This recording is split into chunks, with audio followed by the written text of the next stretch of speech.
Okay, it should be on now.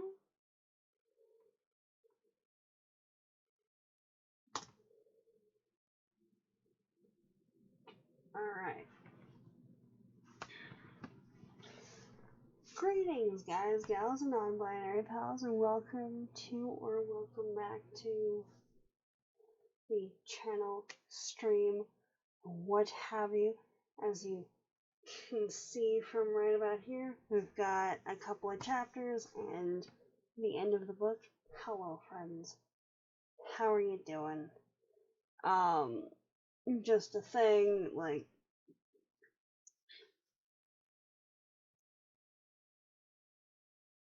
I'm gonna let you know before it's discussed, but there is, discussion of self-harm and things, not like in detail, but just it's mentioned in the course of the storyline, so just be aware of that as a thing. Also, I think I've decided on Sebastian as a name for this little buddy, but like look at him, he's so cute. It's a very rainbow snake, and yes, ow.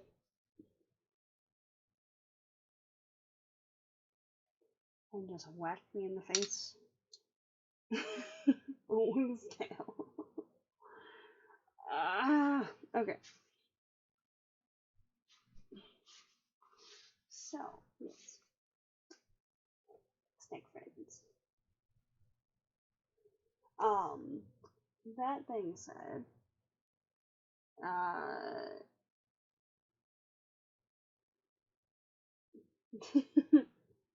hello. Yeah. Is a good snake friend,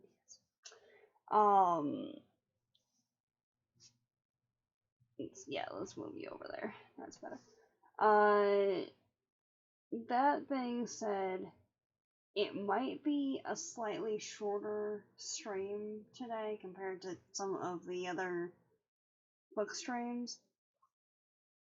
Far as I can tell, I'm fine right now, but like, I don't know, 20 minutes ago, I was sitting here and got real dizzy for some reason, so that's part of the delay this round. So far, we're okay, though. And I've got water over here, and I took some iron not too long ago, so we'll see what happens on that.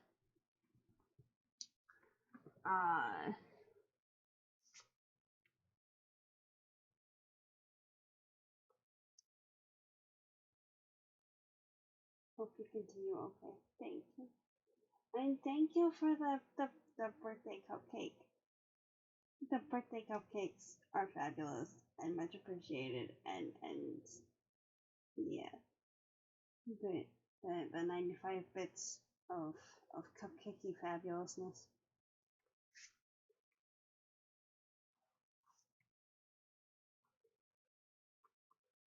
Much appreciated.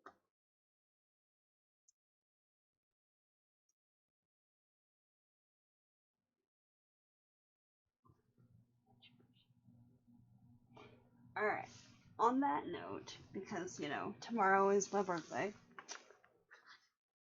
we've got a little present around here that if y'all want me to open it up now, I can do that, or I can wait until the end. Whatever. So, I'm intrigued.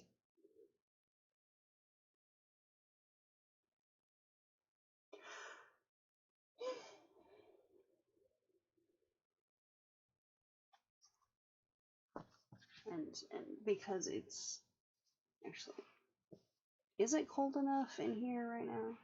Because we've got the air on, but Yeah, okay. He's okay. Open now. I like that. The buzz roll. Very good. Very good. Okay. Da, da, da, da, da, da, da, da, da.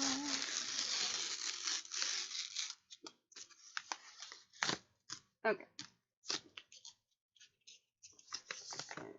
Yeah. Thanks.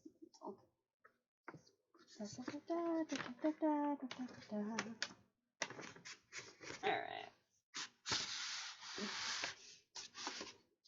Okay, we've got envelope. Just making sure nobody got left in there.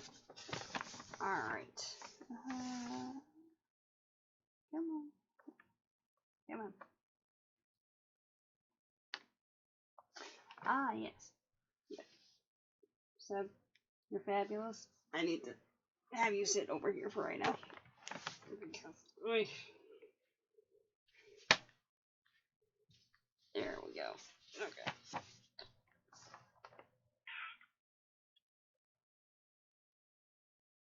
There we go.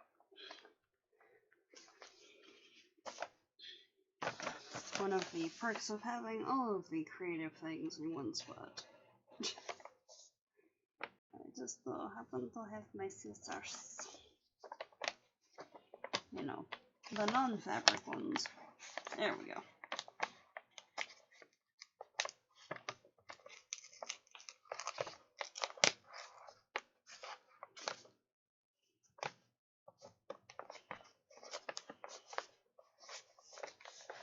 So how are you doing today?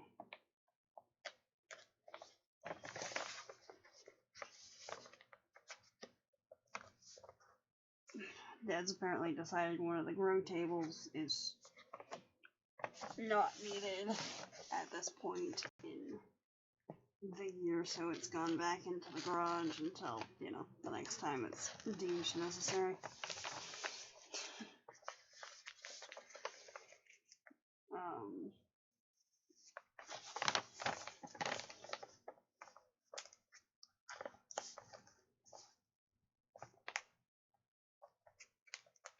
We're doing okay. 6 out of 10. Okay. Alright. 6 out of 10 isn't a bad. Not the best, but not a bad. So.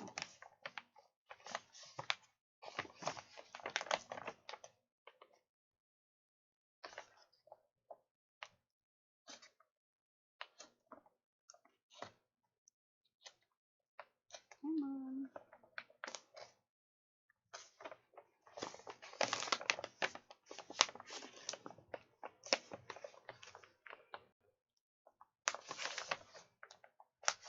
Really?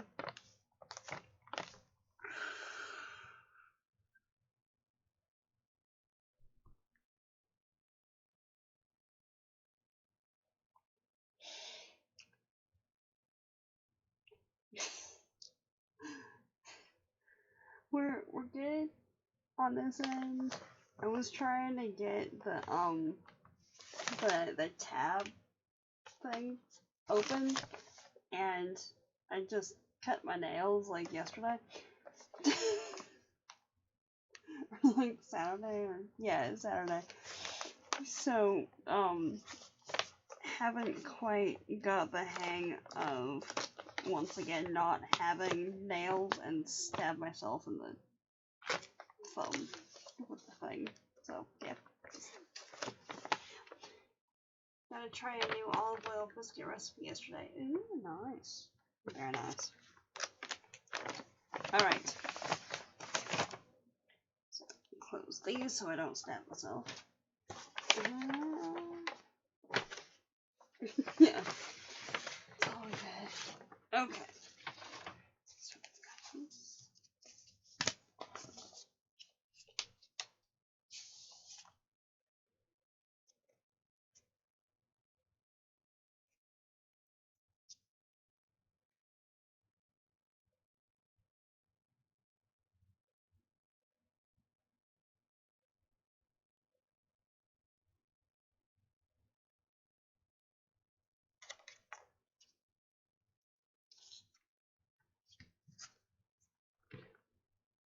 This is awesome.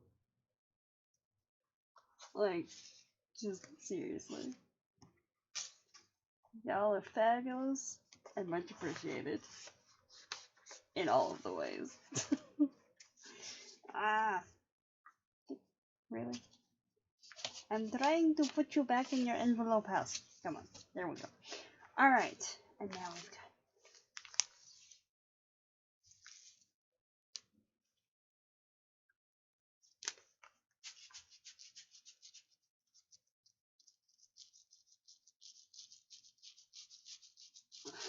Okay. Looks like...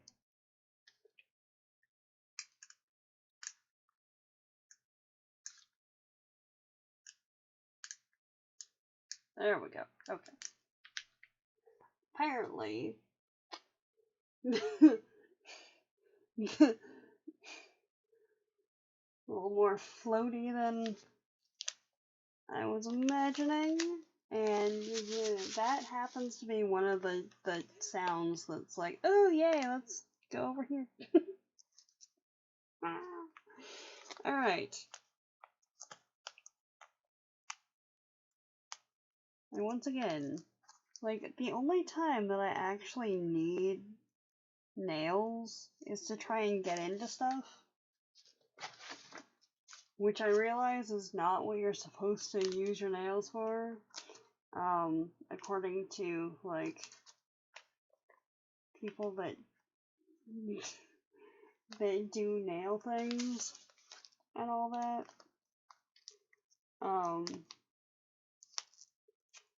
But, like,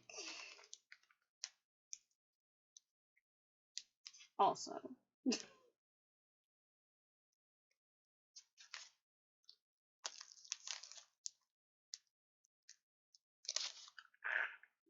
Alright. There's little bees. I just... Where are you? There you are. I just noticed little bees.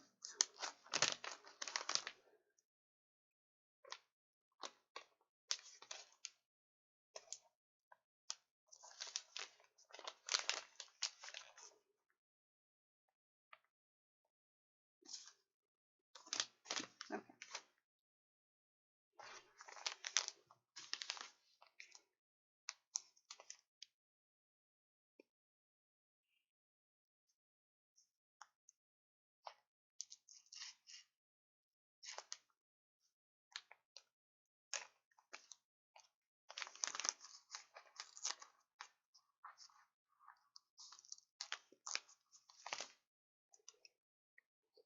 Always happens right after you trim them, right? Yeah. It's like, I can't type, and I will stab myself if I leave these long, but, you know, if I cut them, then I will need to open something within 5 minutes. Which is, you know, useful. Truly. Okay.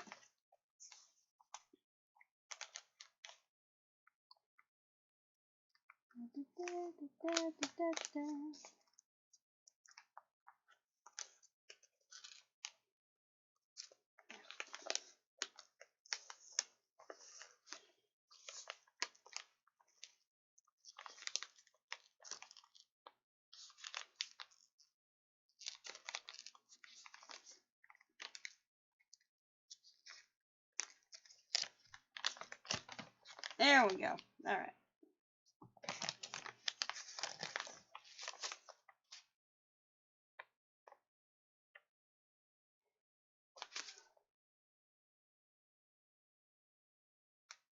Oh, that is cool.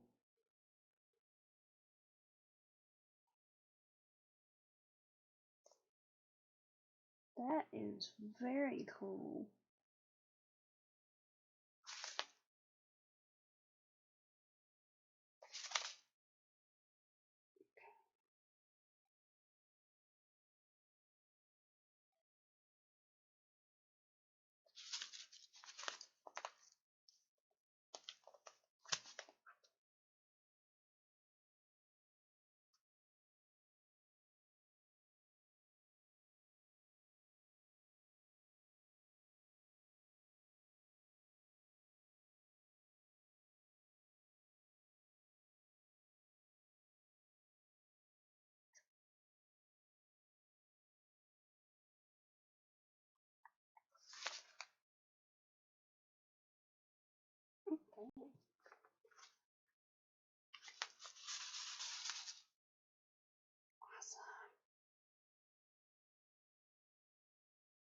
And it's got instructions and everything on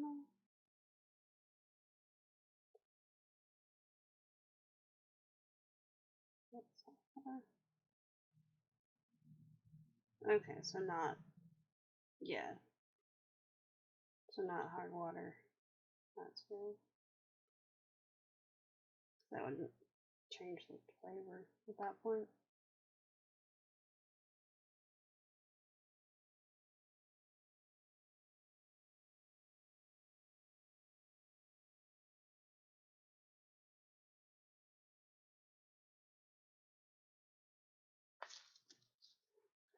Thank you much. I look forward to enjoying the green tea and general awesomeness and things. This is awesome, seriously.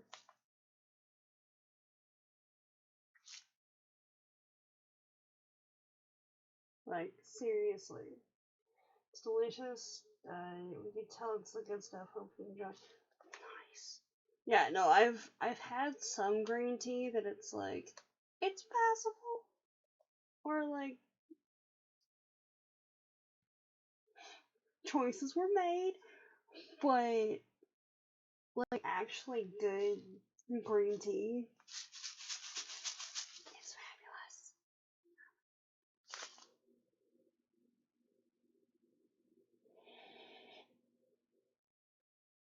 Okay, yeah, no, I'll have to remember that steep for a minute thing, because like I'm the weirdo that tends to like leave it in there for an hour, half the time because it's not strong enough, and half the time because I forget it. So there's that. Choices, yes, indeed, choices were made. Thank you. Really appreciate that. Like, seriously.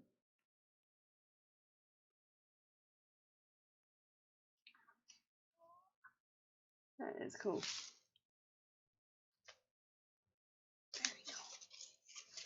Okay.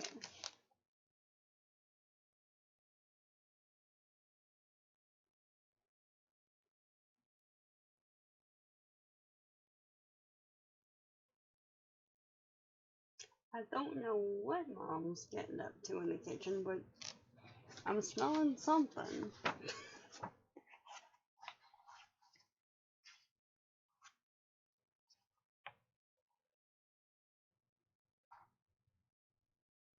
At this point, it's either like that's yeah. I was gonna say either at this point it's the veggie bacon that we have in the freezer, or dirty socks. But like the two of them kind of combined is kind of the veggie hot dogs that my dad eats sometimes, which is what she's making at the moment. Yeah, that would explain it, actually. Yeah, it's a combo. Yeah. So got that.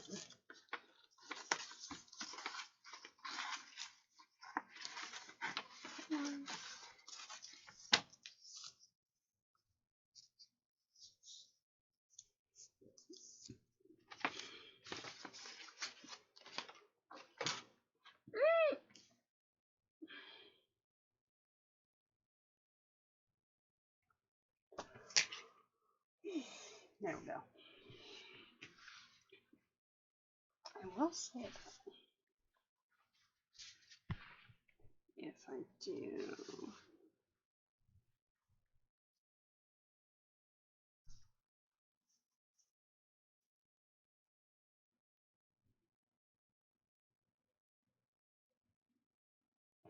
I mean, if there was a little bit more like flexibility in this guy, then that would probably work better. Okay, one second.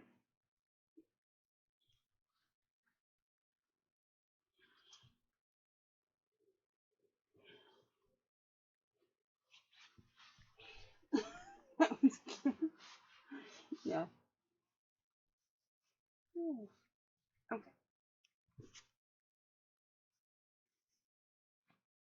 Are you a happy snake? Yes? Okay. Good. There we go. It's like, it's really hot around here. What? Yes, what time is it? What time does the weather have right now? Seriously?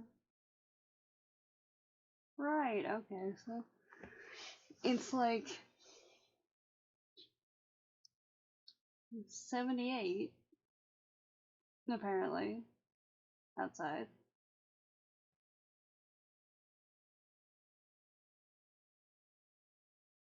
Or something. Um, but the air's on, and for every other bit of my person, that's fine, but like the back of my neck is really cold right now. So he's a very helpful little snake friend. Looks like the rainbow, the two rainbow link works well. Yeah, when it says it's late springtime. Exactly. The weather says that it's it's late spring. Yes, yes indeed.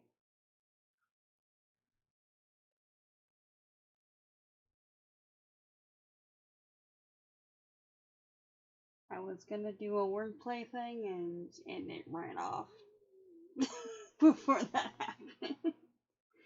So yeah, not so much on that one, but okay. Oh yeah,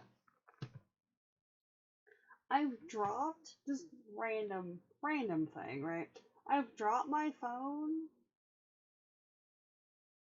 a bunch, right? Like on cement,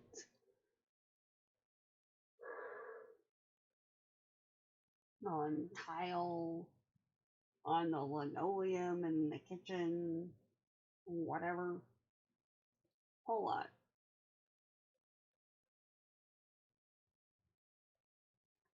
Across multiple different phones.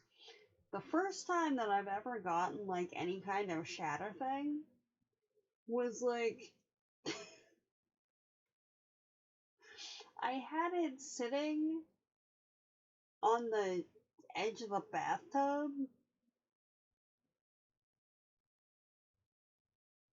so that I wouldn't like drop it, and then it fell off the bathtub onto the floor. And like it's not the screen itself, but there's kind of a protector screen on there, and that kind of broke in one of the corners. It's like you're fine falling from like 4 feet onto cement most of the time,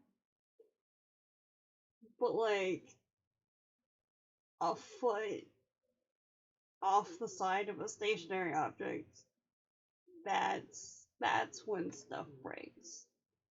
Okay, whatever.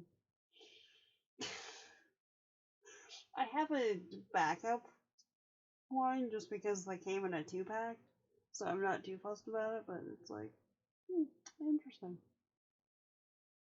Interesting.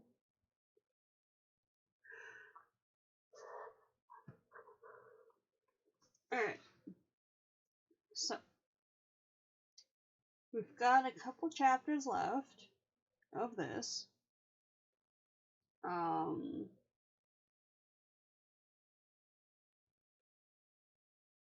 yeah.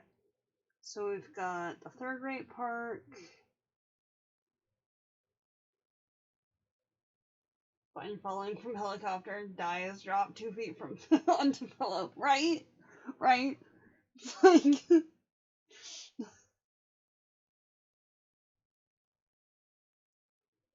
like, no, I don't need a parachute, it's fine.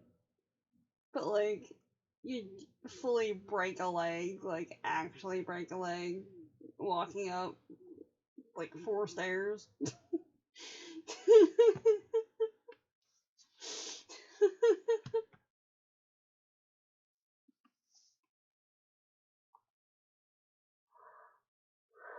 Well, come on, bud.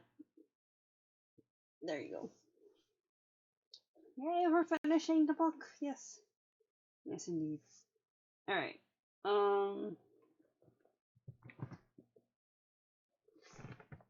So, we've got...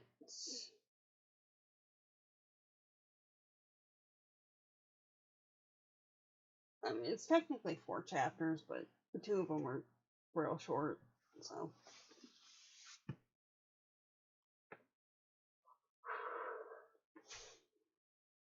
Alright. So, we kind of touched on the Third Great Park chapter with some of the issues with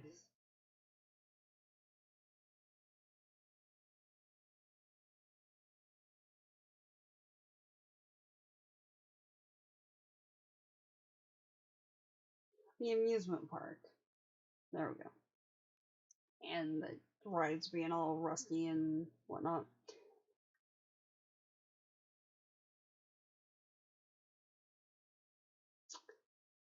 And I was reading through part of it again, right? And the first page of this, there were issues with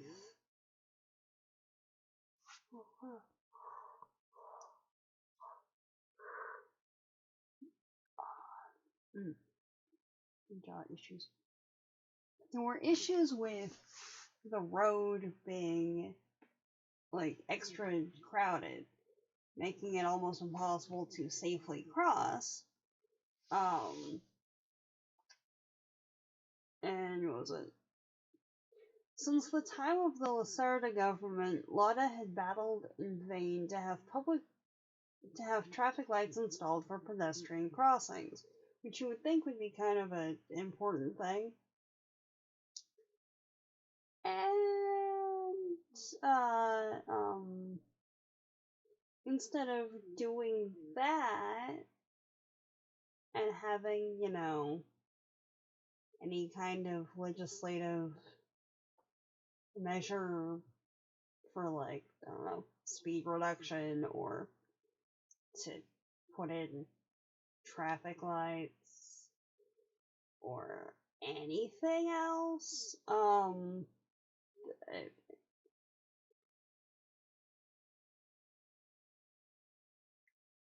Negaro? Is that the pronunciation?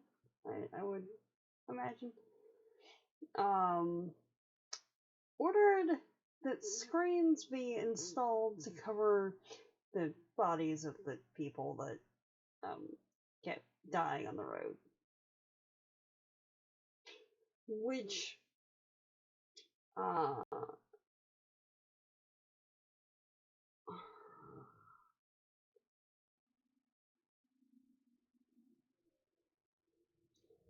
just kind of puts me in mind of how firearm legislation seems to be approached in most of the US, where it's like, we've got someone blaming doors for mass shootings. It,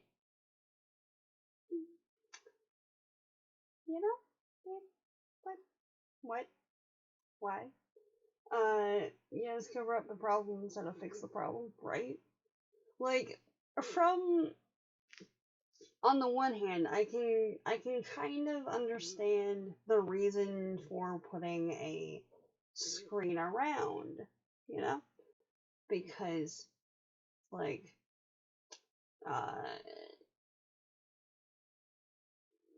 to protect the public from seeing someone's remains, to protect the integrity of, where am I going?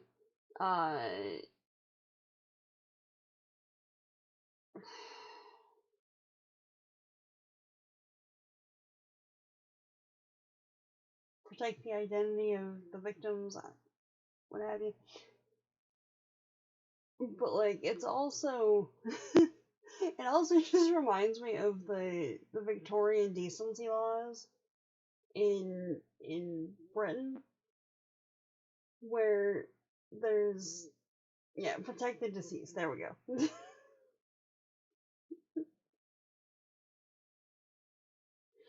Ah, words are hard sometimes. Yeah.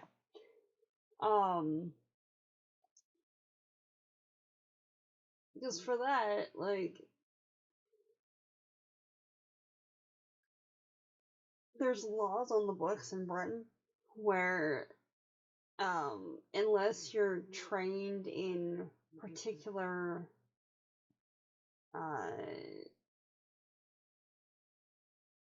like, very particular fields, you don't have the qualifications to be on scene where there might be human remains, to the point that there were only like a very select few people who were allowed to view or help excavate some of the archaeological sites,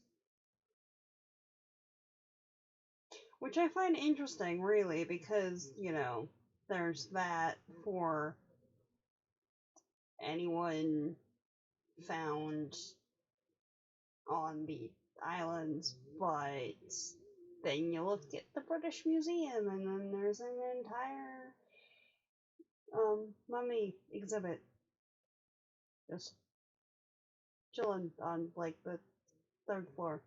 So, I don't know. Mostly in the form of sarcophagi, but also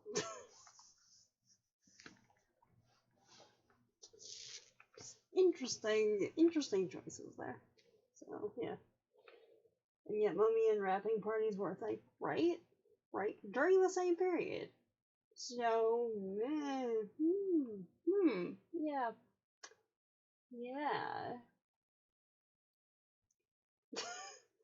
Because, like, I've seen photos of when that particular excavation was taking place, and the, like, to anyone outside of that select group of people, it was just like a wall of green tarps that you had to, like, pass a checkpoint or something to go through. What? What is this? But, like,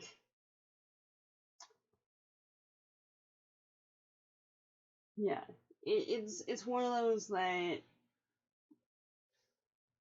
the researchers were annoyed about it enough that in order to be able to just, because we were on site, right?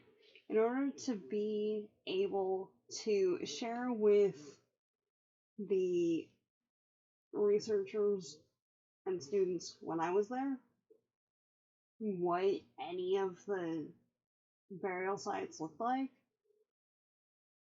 they had to take a picture on site and then take a picture of the picture and then, like, make it kind of grainy, and then they were able to put it, like, in a PowerPoint where you could see it with, like, context notes and stuff.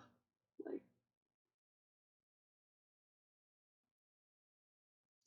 And even then, they basically said, like, don't record this, or, like, really be talking about specifics and stuff, and how people were laid out and all that, because we're technically not supposed to be sharing this.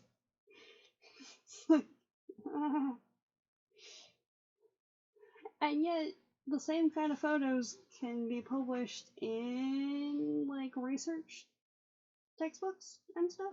So, I don't know. But yeah, that particular was a Viking era thing.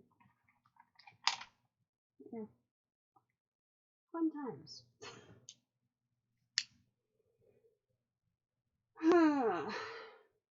Sounds like the worst is regularly shown on the BBC. Yeah, no, it is. Excuse you, Mike. Thank you. Apologies. Does not make sense. Right. That was the last time I was at that particular site was like 12 years ago. So it might have changed in the interim. But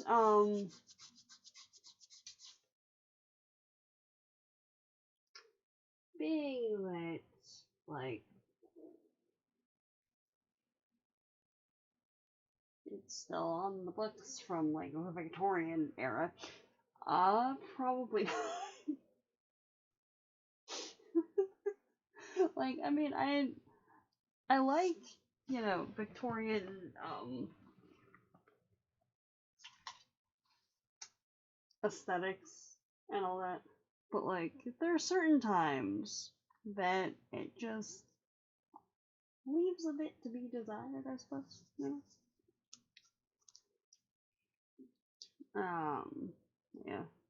So there's that.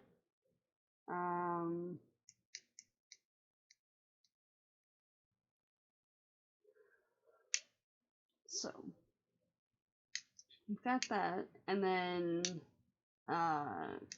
there's a note in here that Lota was having issues because she hadn't checked the, like, quality of the equipment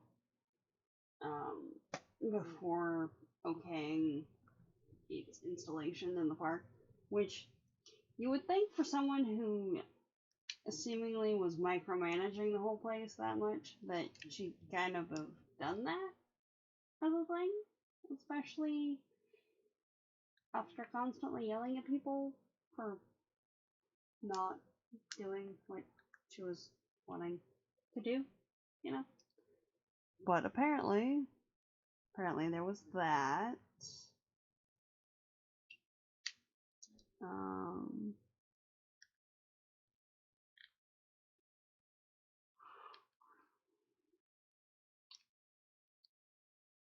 And yeah, this is the same chapter that Lotta finds out that Bishop was cheating. So we've got, there's a phrase in there, Lotta saw the woods begin to move, which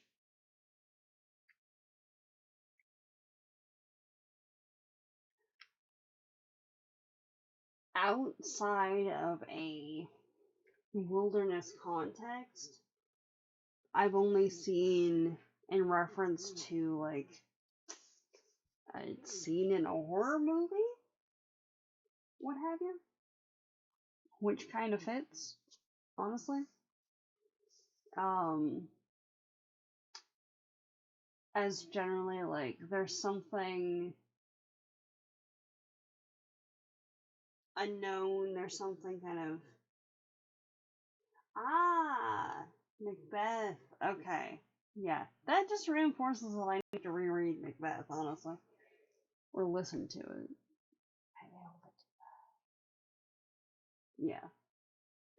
Okay. that makes sense. That makes a lot of sense. Especially if it's like the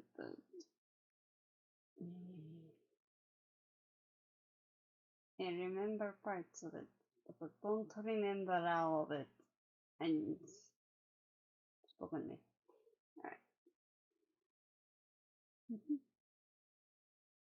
Very cool.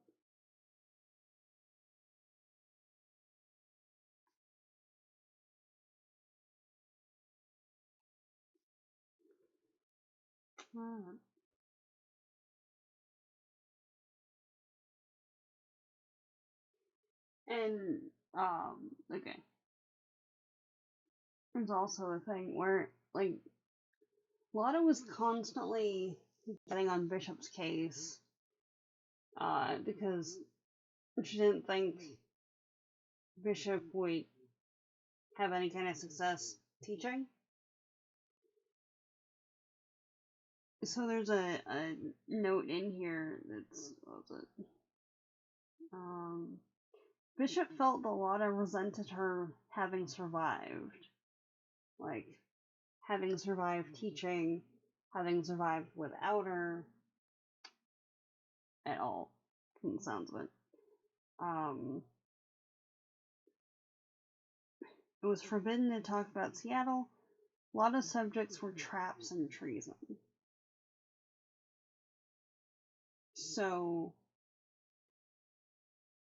because wordplay seems to be a pretty big thing, we've got traps and treason, as like topics of conversation or lack thereof. But also, Bishop was a poetry professor. So rather than studying poetry or studying like literature in general or something else, a lot of subjects were traps and treason. So, yeah.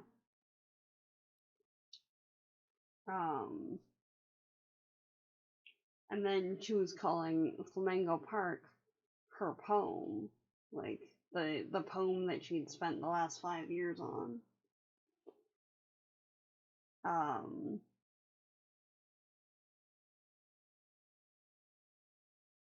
Which,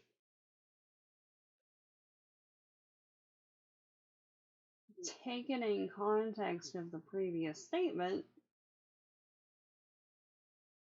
and how the narrative is relayed,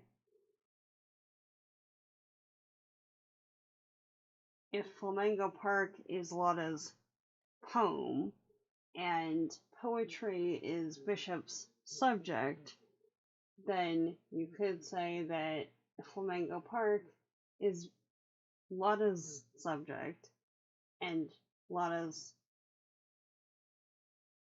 subject is traps and treason, so therefore it's a very problematic setup there. Sounds like Bishop wasn't supposed to exist outside of Lotta. Super toxic. Yeah. Like, it seems like a continuation of the whole, like, Lotta trying to mother Bishop, almost, and then getting mad when it doesn't.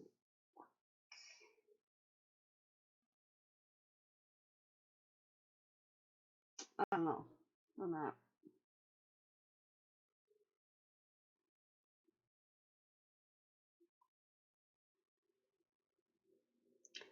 And then we've got, you know, on one side we have Negaro,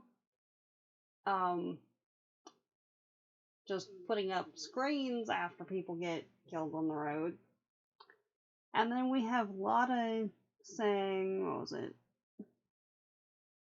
If anyone wants to die in spite of all this, in spite of them putting in an underground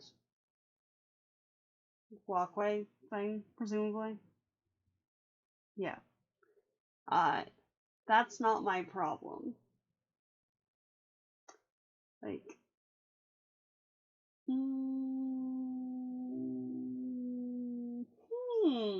okay.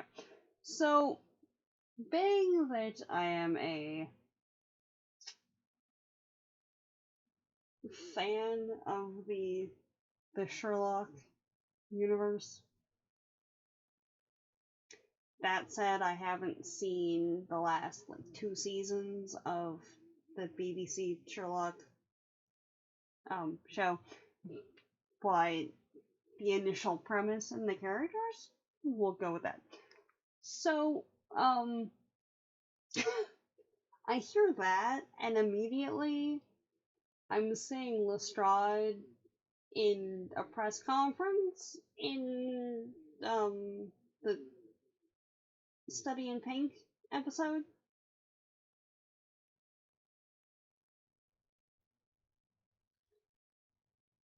That essentially reads, so how do you suggest the public protects themselves, like, from this, like, murderer dude who's traveling around poisoning people?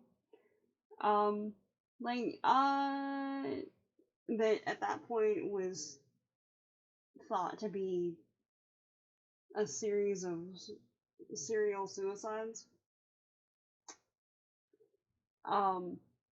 Just don't commit suicide, and you'll be fine. Like, what are you doing? I understand the emotion that prompted it, but it was a very stupid statement. Yeah. Yeah, like, I get the frustration and all that, and just, like, I've been hounded by reporters for forever. Like, I get it. What else?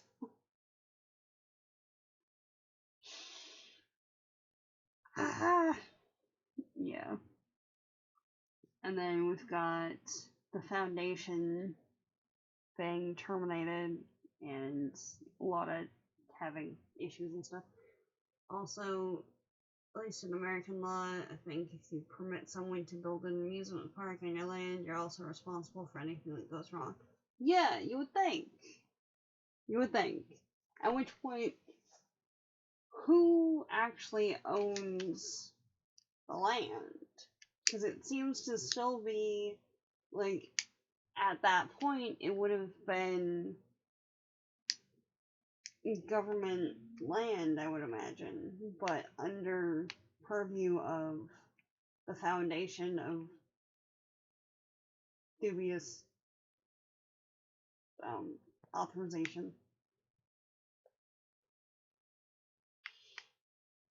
So, I don't know.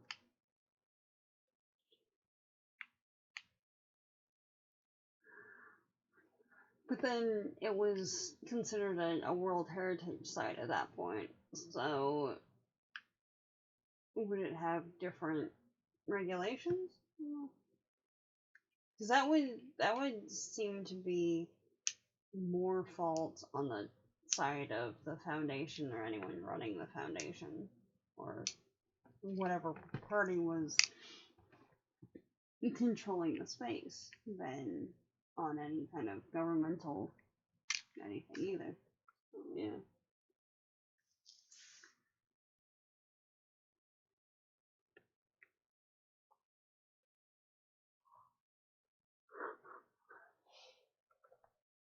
Because it was under foundation purview, the foundation was probably liable. Yeah. You would think. You would think. But, I don't know.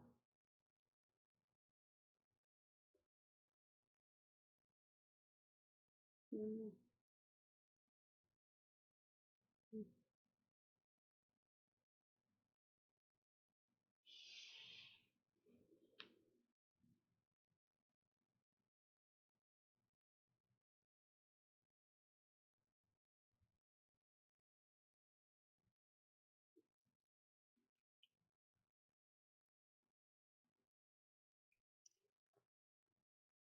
And speaking of World Heritage Site, if you can't just put up a plaque because World Heritage Site, you'd think you couldn't put up an amusement park for the same reason. You would think. Yeah. Yeah, because it wasn't it like a war memorial that. No, without some red tape. Yeah. Wasn't it like a war memorial for the thing that she was trying to boycott being put up there? Or like had taken down because it didn't fit the vibe or whatever?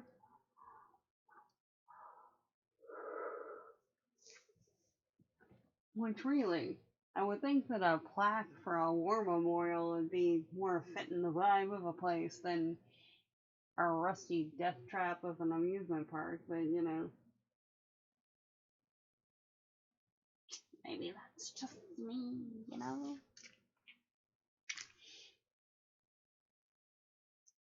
I don't know.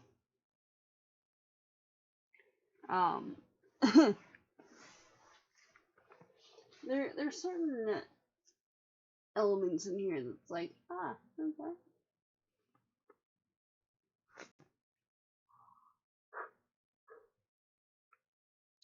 It was a plaque glorifying mandatory military service that was put near the war memorial. Okay. Makes more sense. Also seems like a double standard, but makes more sense. Yeah, I'd forgotten about the mandatory service aspect of it. Yeah. That I can see there being some friction for. Yeah. Um. Yeah. There's.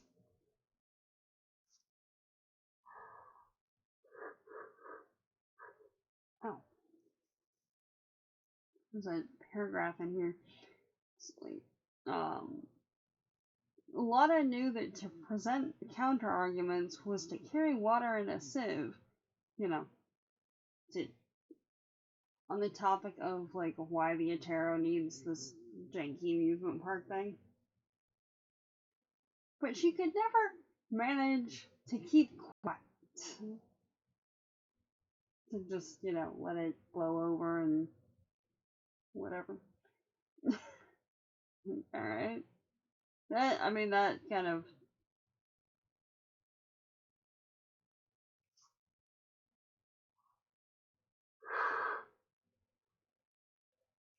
definitely works with what we know of Lotta's character at this point. And then there was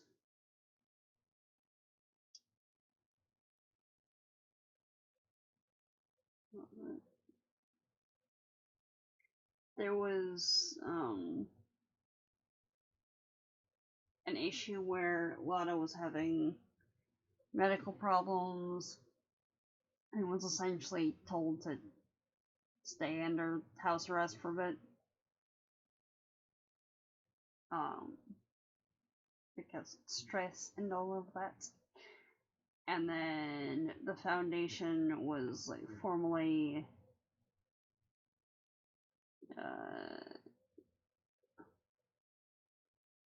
disassembled, and all the things that the foundation was responsible for were handed over to Surson.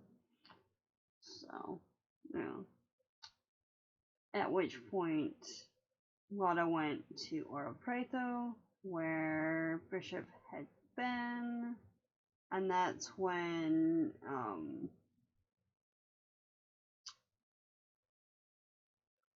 we get the conflict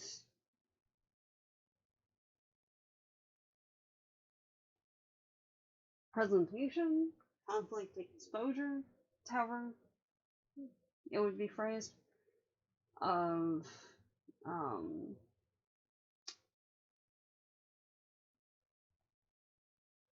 Bishop's infidelity being revealed via a random letter from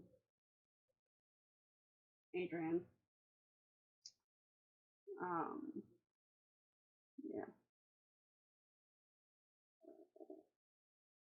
Just like the description, right? Two fabulous women, two extraordinary intelligences, two people who loved each other, tearing at each other in that way. Like,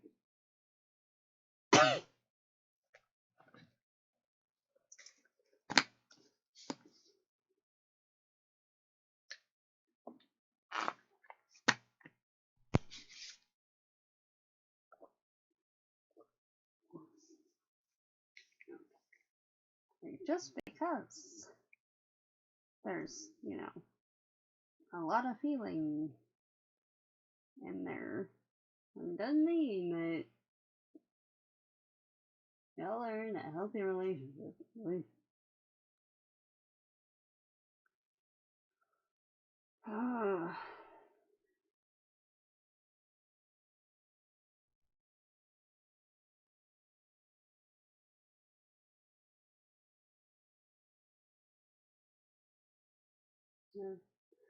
Also, just as a thing, right? As a thing, Bishop is trying to rationalize there being a love letter from someone stateside for her at the Oro Preto apartment house, whatever.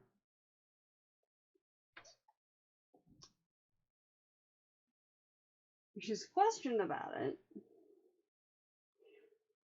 and responds when asked who wrote it, "It's one of those foolish student crushes for her teacher. It doesn't have the least importance." Now,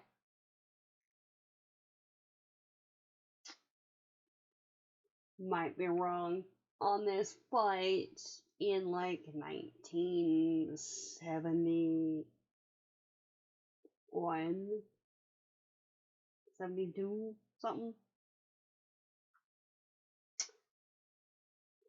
Am I right in assuming that in order to be able to send an international letter from Seattle, to not the main city in Brazil, that like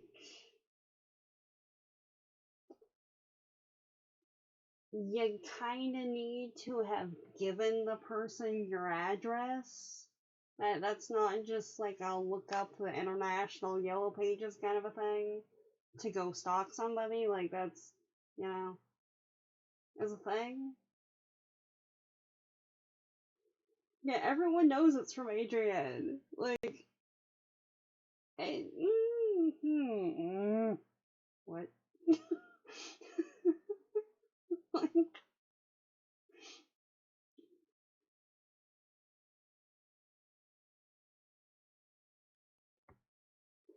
Like, dude, you're being real suspicious. This is a thing. And then it's like, oh, well, I don't know who it's from. It's not signed, is it? Like, Bishop? You freaking idiot. What are you doing? Come on.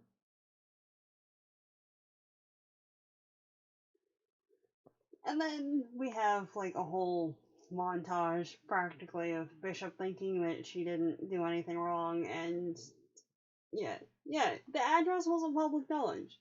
Like, if it was like, oh, my professor is leaving this school, but like she's going to this other school, that like, wow, I'll send something like in care of the department that she's going to. Like, alright, fine. It's weird, but like fine.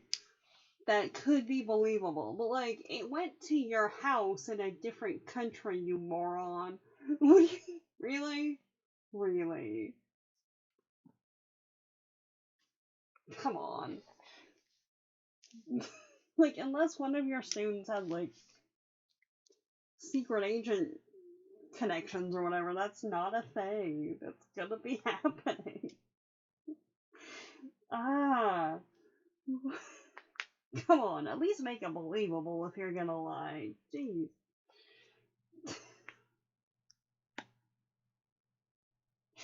Ah.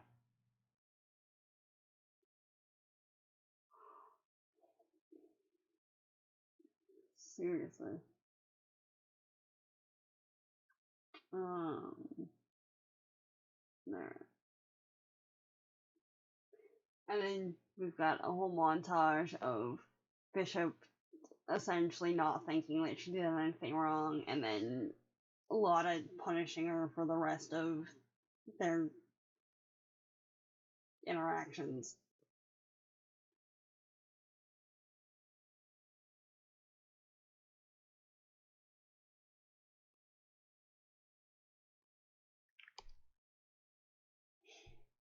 Um, yeah. And then we've got a quote from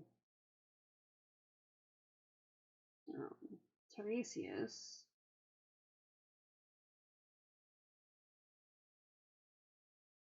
that essentially sums up the entire chapter of like, I didn't want to say anything, but you made me, so like, don't be mad that you have the info now. Like, really? Like, I didn't want to talk about it, but you made me talk about it, and now you're mad that I talked about it. Like, wouldn't have put stupid the address past Adrian, but she didn't have to. Yeah, no, totally, totally. Like, okay. If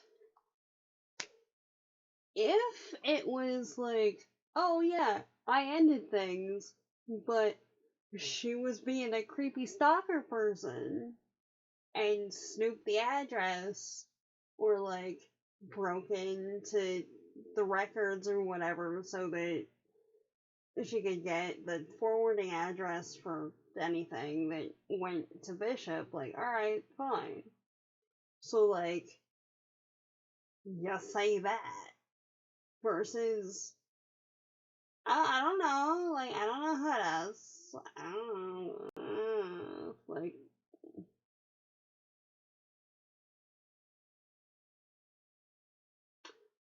how did you picture this going in your head? Because it can be that. Because whatever that is just a bad look all around. I don't, what?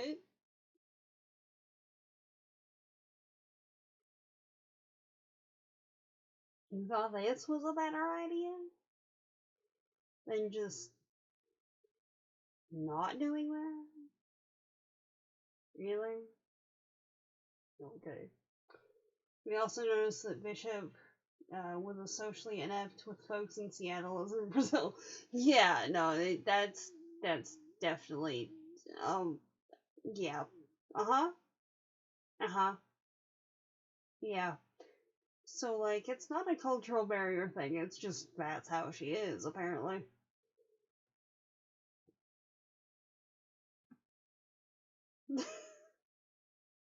Which is understandable. Like I get that.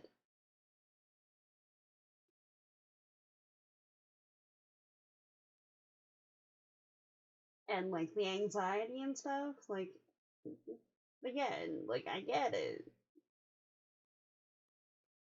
But there's ways that you interact with it that are more or less bad, shall we say? I don't know. And these was not of the good with the decision making there. Ah, seriously.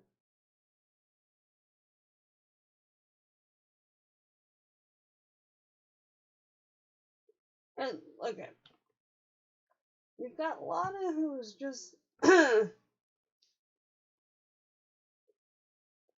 off her face with rage, basically.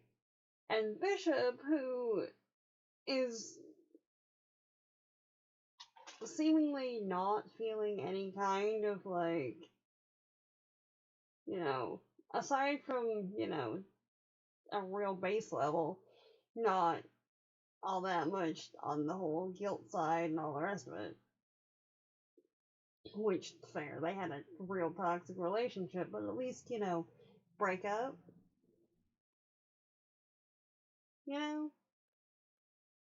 Y'all were in different countries, and you described the last 5 years of 15-year relationship as the worst ever, so, like, just end it at that point.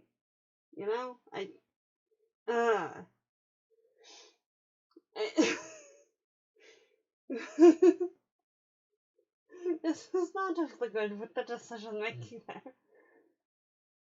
Is there still a quote thingy? It should be.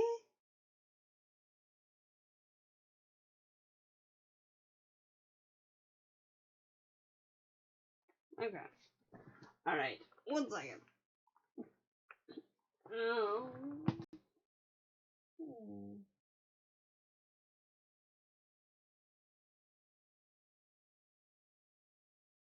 Okay. Right, let me try. Because I know I had to re-log in to stuff. So, like, because OBS was being freaking weird. So, okay, let me try some.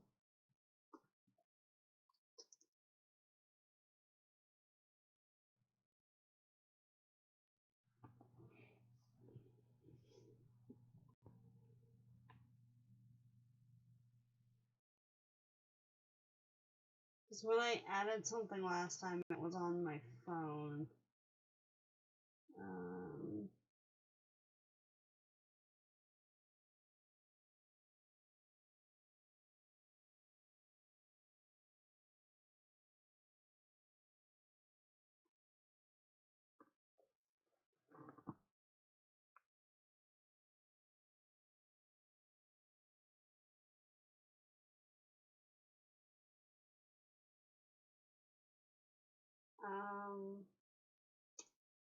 What?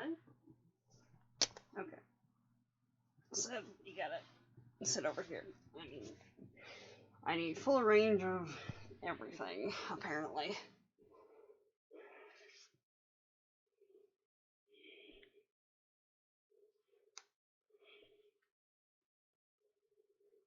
Alright. There you go, buddy. If you can get this sorted, then we'll be back to regular programming. Alright.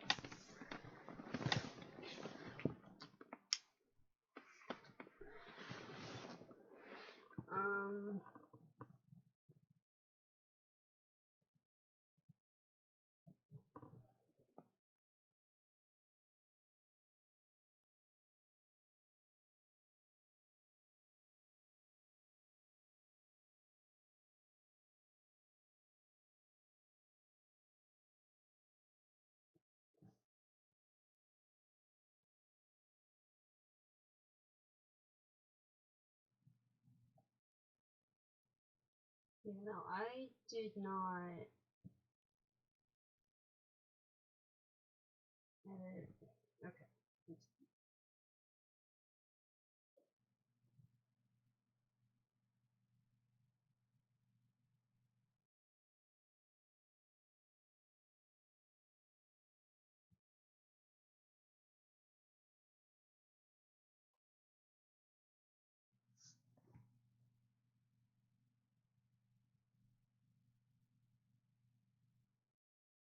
It should be in there.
should be there.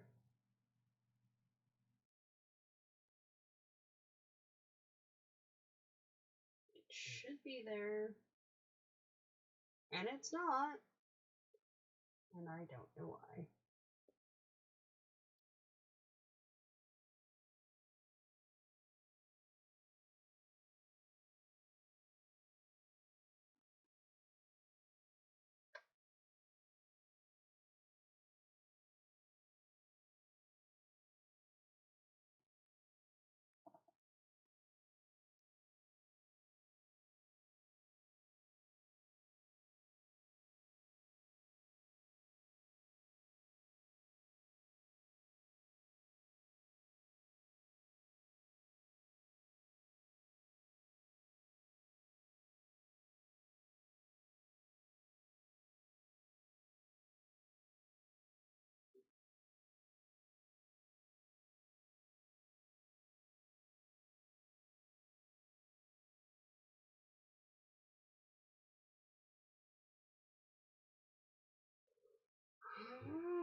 Yeah, but the quote thing is fun.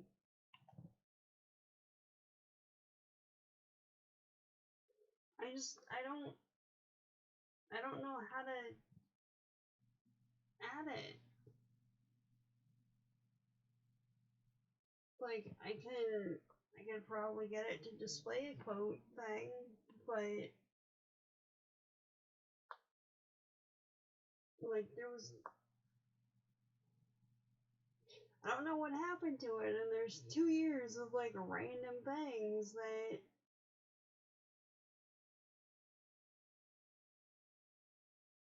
it was there, and now it's not there. And okay.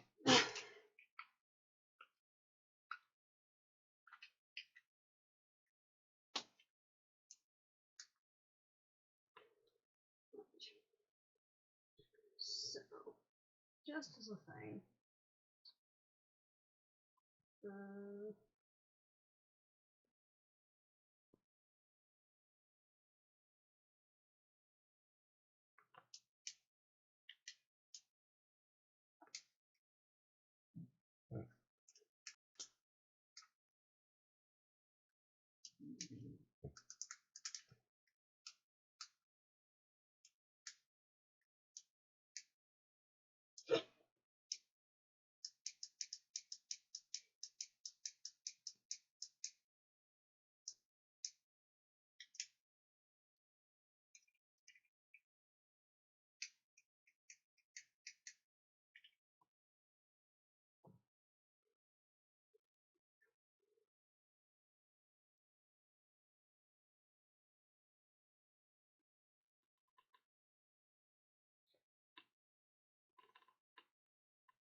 Wasn't it an API setup Zane was using? We had the link to a Google Doc.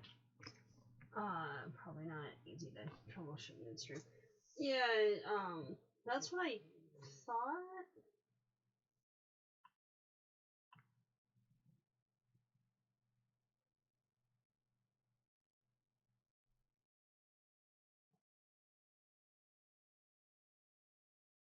But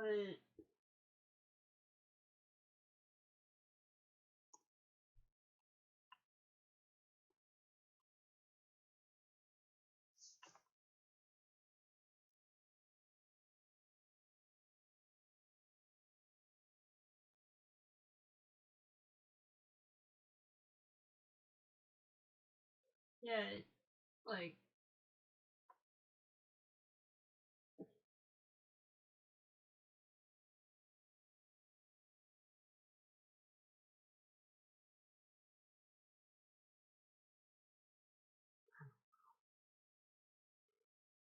that's the only thing that would make sense, but I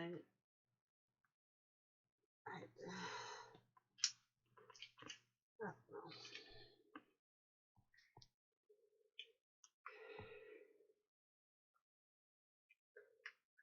From what I can remember, like I wasn't the one that set it up though. So I don't know.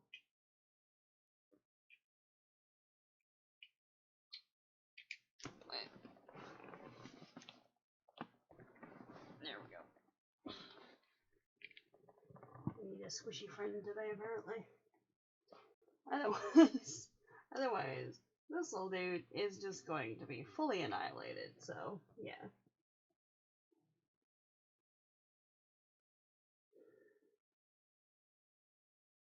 Alright. So we've got the, Adrian Bishop Lota trifecta of doom happening.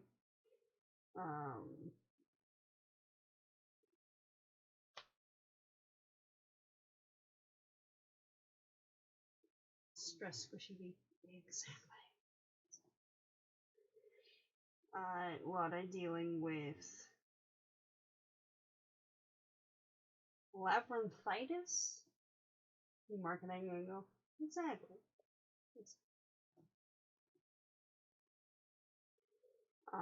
Which that's the first that I've heard of labyrinthitis, but okay. And Bishop going back to drinking heavily and being an alcoholic.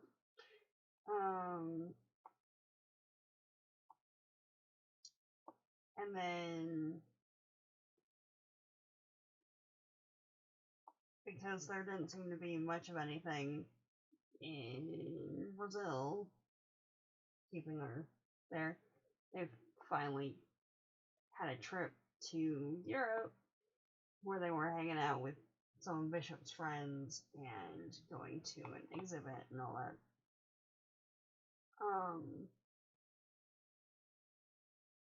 What was the note? I'm trying to figure out what I wrote as a note on this. Come on. Yeah. Like, it's an inner ear problem? Ah, okay. Yeah, that would explain the balance issue then too. Maybe not as much as Twitch is dealing with, but yeah, okay. That would explain it. Which really, if that's the issue, going to a place that by and large has cobbled streets and things seems like a bad idea in general. Especially when you're coupling that with being on a cruise ship for an extended period of time in order to get there, because That just sounds like a bad idea all around, really. If you're already kind of unsteady, it's bad for the physical health. That makes it even worse for the mental health. It's already kind of shoddy from the sounds of it.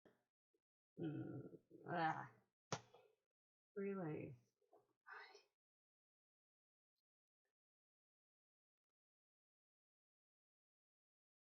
Yeah. On top of which, Lotta hated it the first time they were on a boat and went to Europe, so, like, when your partner's, like, actively mad at you for, like, a decent reason, I wouldn't think that would be the best of plans, you know?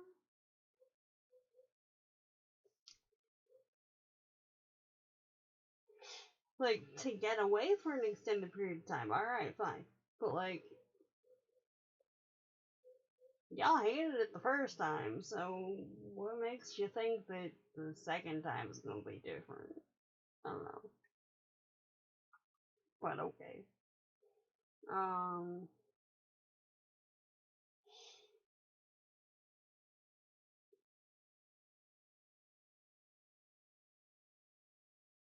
and then we've got, like, Lotta having a nervous collapse and Bishop seeming to be relieved to be out of Lotta's sight. So, like, y'all are just, you have a really toxic relationship. Just, ah.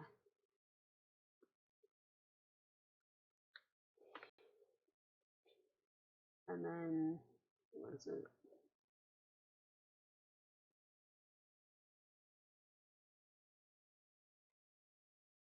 Okay. Now, when a nervous collapse is being described, would that be like a mental thing, like a nervous breakdown, or like a physical thing, or, well, a mental thing is sometimes a physical thing, but like a nervous breakdown versus like a nervous system breakdown.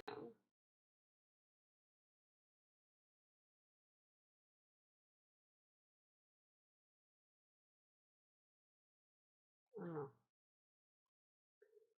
Because I'm just trying to figure why she would be prescribed multiple insulin shock treatments for either of them, especially if it's connected to an inner ear issue. Like, how does that track?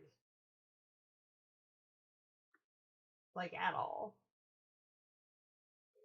It's like Bishop and Lotta were holding each other hostage because somehow that would turn back the clock on their relationship and suddenly they'd be honeymooning. Yeah, yeah, no, that is definitely how it seems. Like, I can end stubborn with the best of them, alright?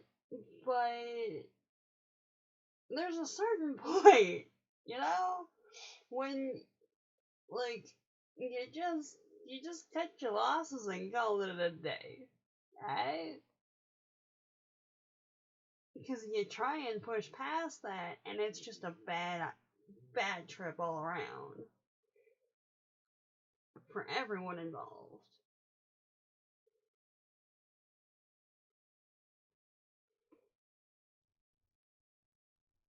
And then you get some, like, shoddy mental health issues involved, and, like, bad methods of dealing with mental health issues, and, like, Lana was basically hospitalized for extreme anxiety and depression. Okay.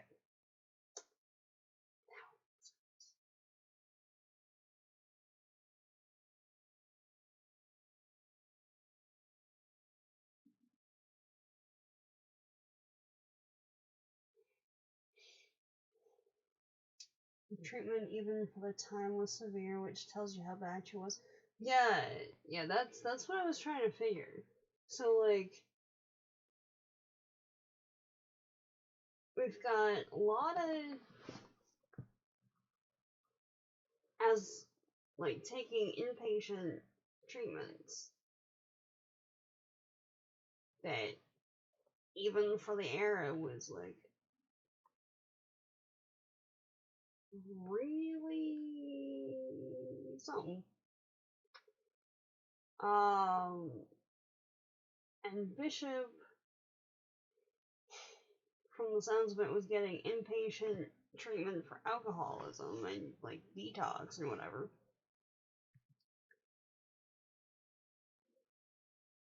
And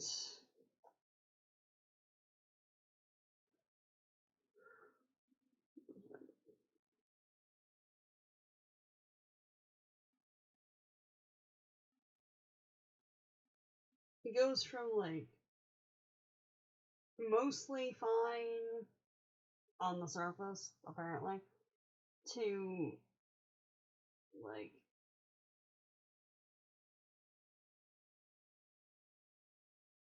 Lota having what seems like a relapse, and Bishop, uh, what was it?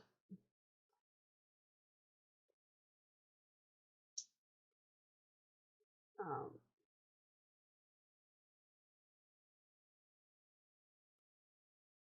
yeah. Um, when Lota did speak, it was to blame Bishop for the idiocies she had committed in Seattle and for refusing to take antabuse, preferring instead to remain an alcoholic. If medicine that could resolve problems just like that, Bishop thought, with the boxes and boxes of pills Lana was taking, um, she would have already stopped crying every day and being a bundle of nerves.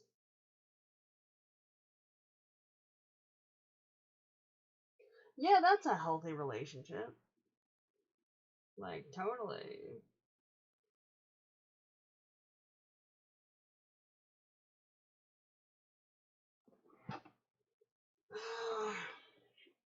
Honestly. And then on top of, like, all that, Lana's dad died. Um, and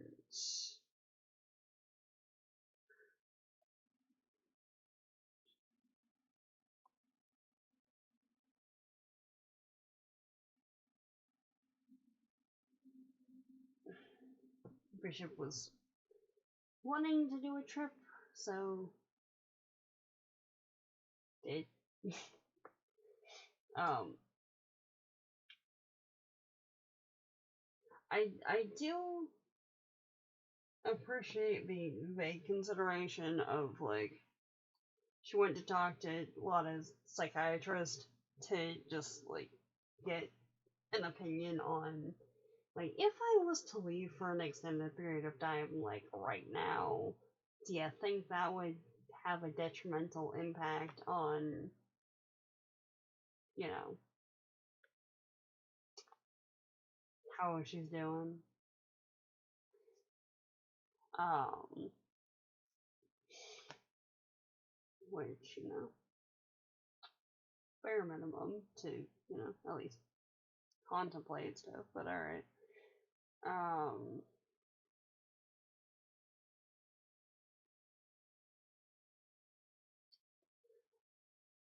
and then like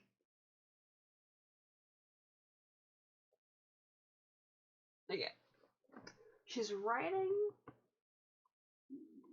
a series of articles, presumably. It's probably mostly going to be read by American audiences, just because that tends to be your demographic. Is going down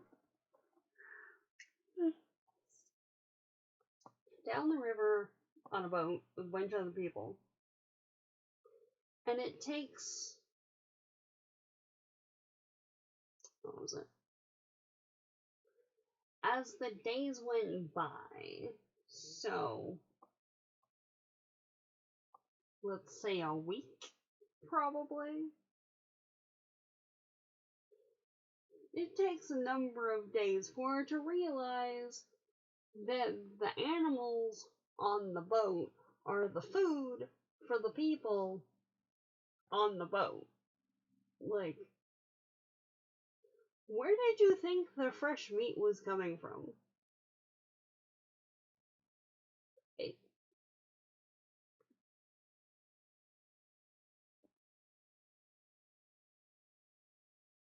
Just as a thing, right?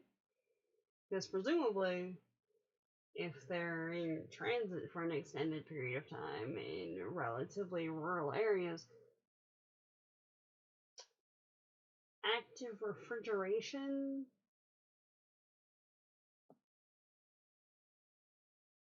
on a boat in the Amazon in the 70s is probably not really a thing.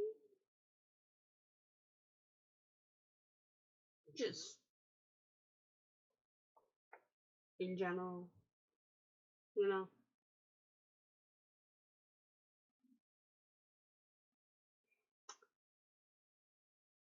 I don't know. I don't know.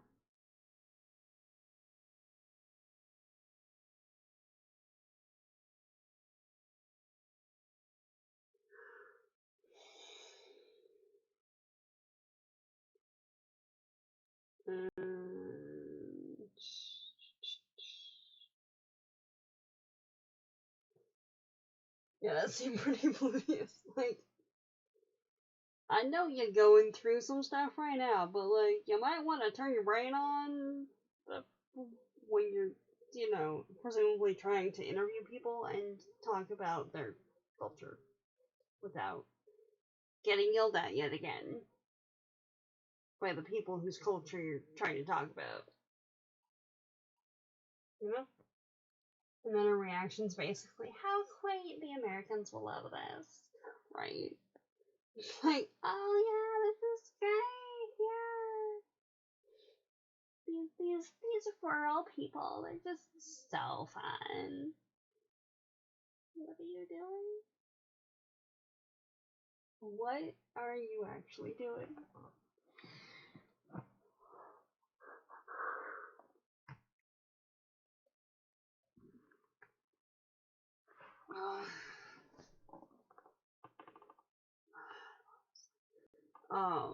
Okay. So, we've got that. And now we come to the part in the story where Lota has taken a massive downturn, wants to go visit Bishop in New York, and this is the section where there's like mentions of self-harm and aftermath from that. So, next couple minutes, so you know, that's gonna be a thing. Yeah. Okay. When we're done with that section, I'll pull up the art. Alright. So, we've got Lota, who is. Please take care of yourselves, yeah. Massive trigger warning time. Which is incidentally, like, why Squishby is out in force today. And I'm going to try real hard to just touch on some key points and then keep moving. I've noticed that when there's something that it's hard for me to talk about, my brain just like focuses on whatever it is, and it's hard to jog past it, so yeah. So, but we've got Lotta, who is in a real bad state. One of the characters, one of her friends, is like, again, this is one of those points that I have to remind myself that it's real people involved, not just characters. And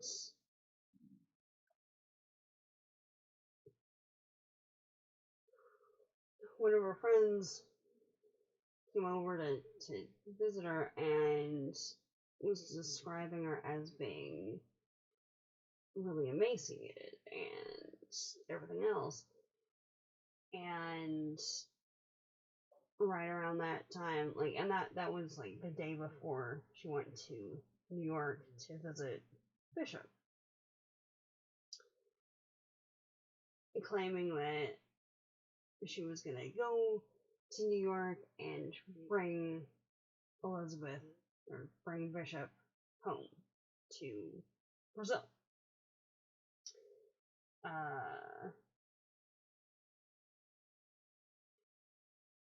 And had updated her will and everything before any of that, and partitioned all of her stuff to friends and whatnot, as you do be in a will. But we got to New York, and from the descriptions, got in, Bishop met her at the airport, and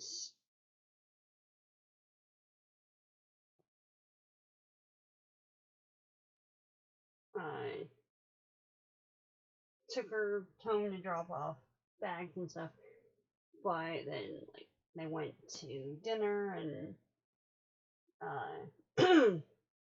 saw the sights a little bit, and then came back. Now, one of the issues that one of her friends had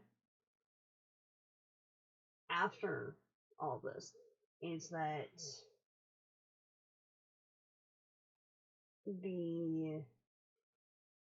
it would have been better or less stressful or what have you to just make something at home and not go out. In hindsight, several suicide warning signs were there. Yeah, totally. Especially as, like, a not omnipotent observer, but, like, as an observer. Yeah. Between the deterioration and the will update, or will writing and everything else, and yeah. And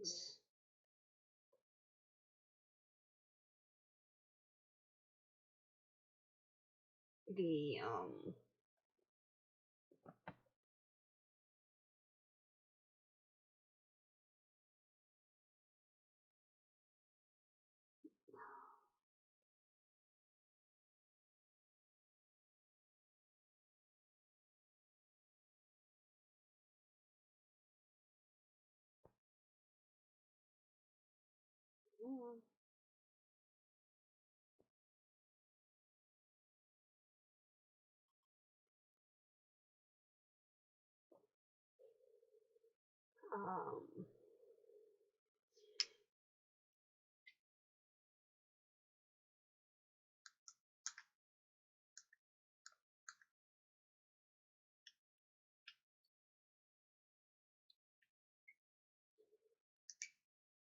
alright.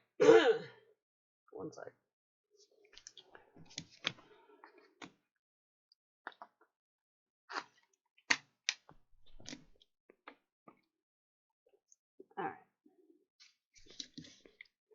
So, we've got that set, right? They go home, talk for a number of hours, and fall asleep. And sometime in the middle of the night, Bishop wakes up to Lota just standing in the doorway, just staring. And gets up, goes to see what's going on, and she's got a bottle of pills in her hand after collapsing to the floor. And it's not stated, that's essentially the only description that we get. It's not stated what kind of pills, but from one of the previous passages, we know that they both took sleeping pills, or a sleeping pill that night, and there's a bottle in her hand, and that is one of the more common ways, if suicidal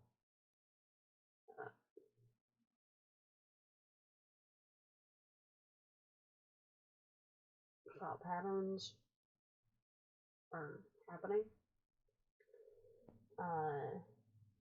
Lotta's friends basically claimed Bishop exhausted Lotta and didn't take enough care. And, like, who do you think was most likely to have insisted on going out? Lotta. Yeah, exactly.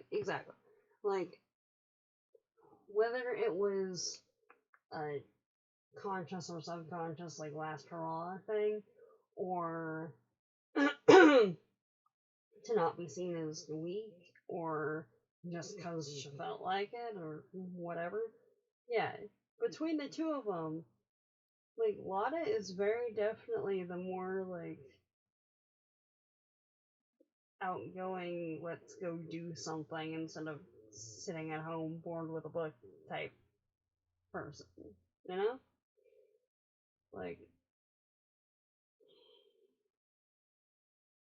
regardless of how she's feeling, really.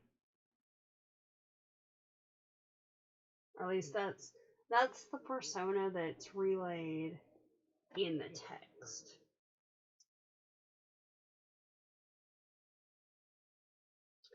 It was written a good couple of decades after the fact, but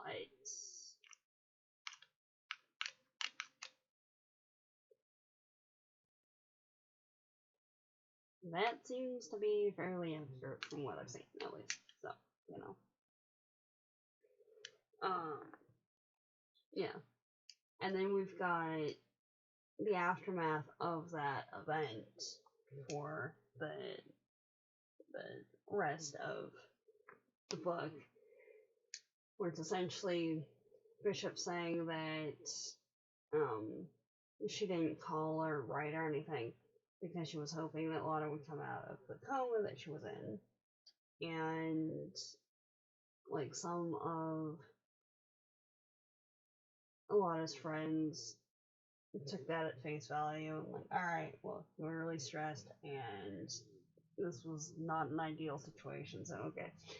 And the rest were, like, actively saying that because they went out that night and Lotta was exhausted and was stressed about a whole bunch of things, that Bishop was the reason that she died.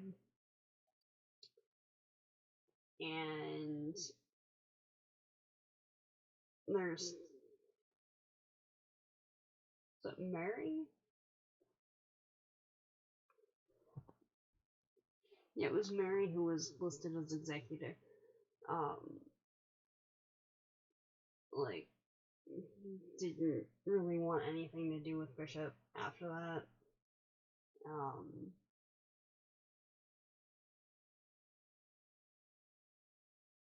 Which, like, I can kind of see, you know? Lota was essentially, like, a grandmother to her kids, so, yeah.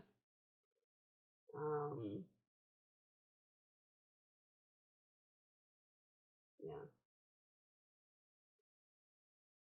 It's one of those that, like, death of a character versus death of an actual person. Like, the historical person.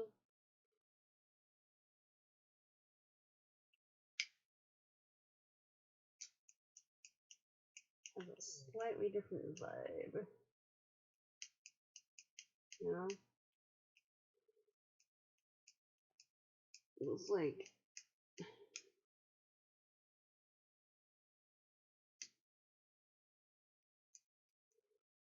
it's one of those that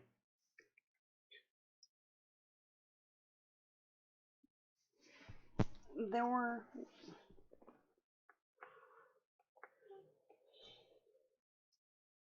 a lot of signs that she was kind of having some massive issues. Yeah. I don't know.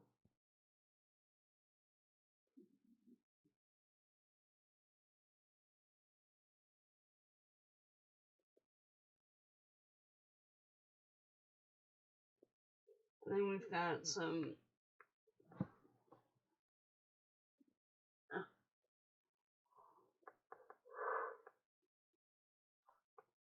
not modern maybe, but like more modern, more contemporary discussions from like '94,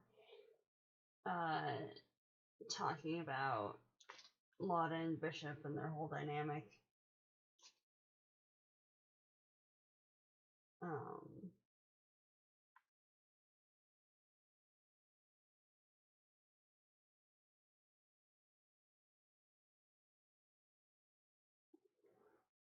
Yeah.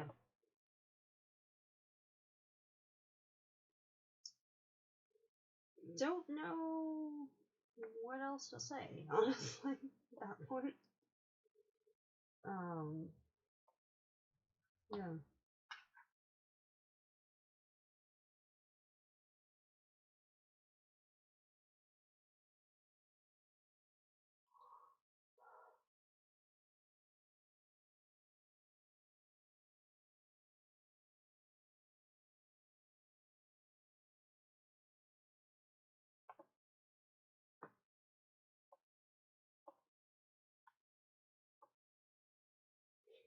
And on top of it, like, Lota's friends in Brazil say that Bishop killed her. And Bishop says that Brazil killed her.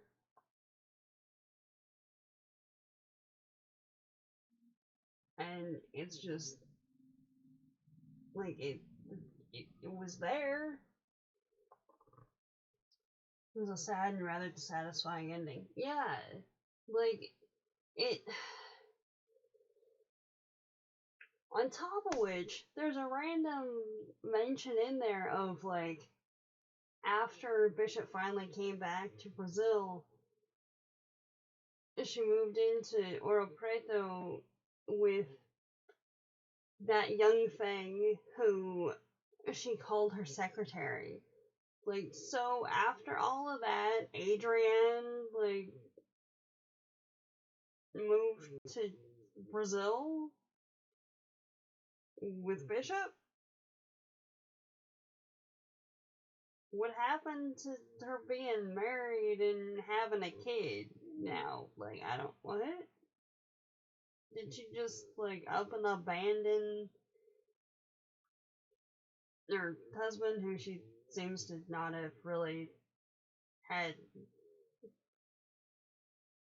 much feeling for from how she was acting, And, like, her kid? Or did something happen? Yeah, from the sounds of it, let me see if I can find the passage. Come on. Like, from the sounds of it, I think the secretary was Adrienne.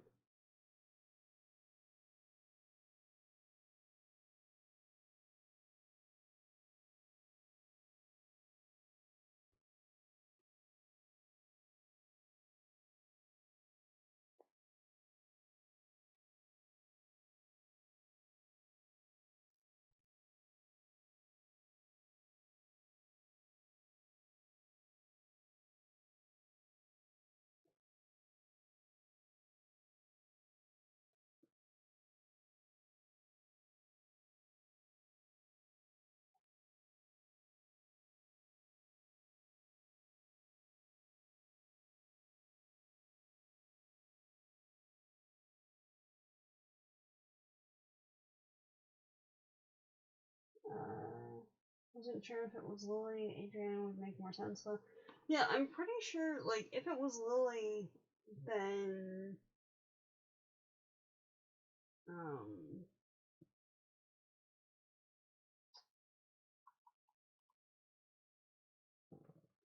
they would have said something.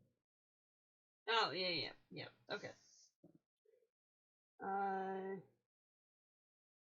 She was all puffed up because a little girl had fallen in love with her, which, like, just as a phrase is, yeah, ugh.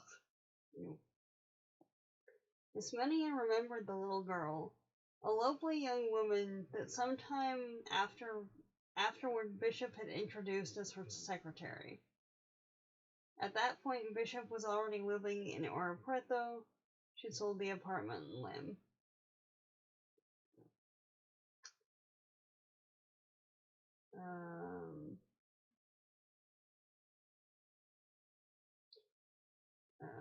Ismenia thought the young woman was lovely, but Lily, speaking to her on the telephone, said she didn't know what Bishop saw in the little idiot. There we go. Well, the only one that comes to mind, at least, would be Adrienne. Yeah.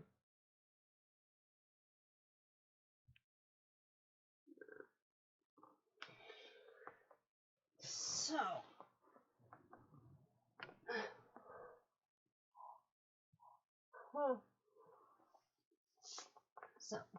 that concludes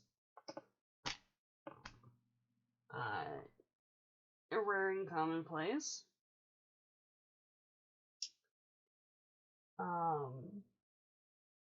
Yeah. Anyone have thoughts, observations, things y'all wanna talk about regarding the book, or what have you else? I'm gonna, now that I don't need the phone, I'm gonna go plug it in, so 1 second.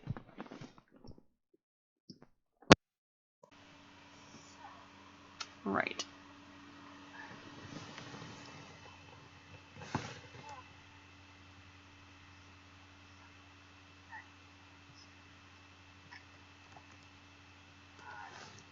I fully just forgot to mute the stream. Okay. Alright. Good to know.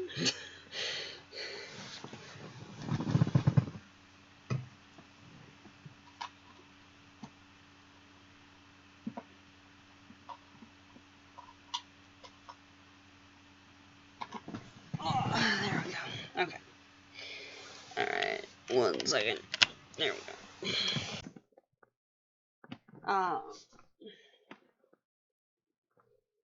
We gave 2.5 stars.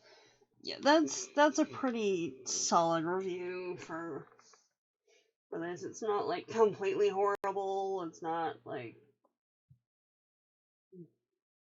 really good, but you know, it's kind of very mid-range, but like with also some pretty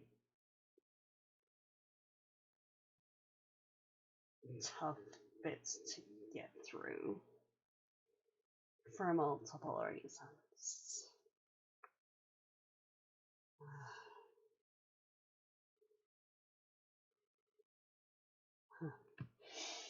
Yeah. No. Between the toxic relationship dynamic and everything else. Yeah. Alright. So we've got 2.5 stars. Seems pretty accurate.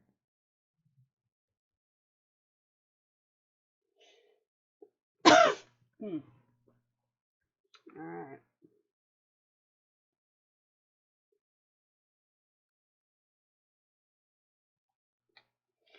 I don't know.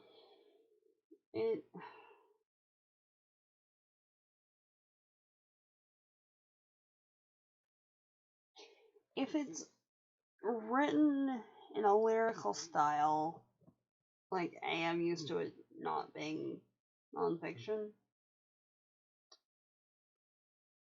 but B, like, again, I don't know how much is that there was something that got lost in translation, or if it's just that's how it was written, or I don't know. It does make us think about how much bureaucracy goes into making a park, even when things go well. Yeah, no, totally. That is definitely a thing to get out of it. Like, yeah. I don't know. Actually.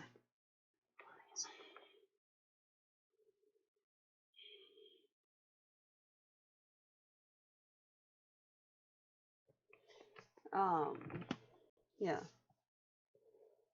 In order to get anything done, you have to have all the permits and restrictions and whatnot. And put in place anything that would maintain the space, would help with the maintenance over the life of the project without infringing on the abilities to work with the space, I suppose. Which is useful. You know, I don't remember there being mention of permits and stuff, but that's probably just because Lota wasn't working with that particular section of the whole thing. Just told people to go do the thing, and then they did the thing and got the permits and whatnot.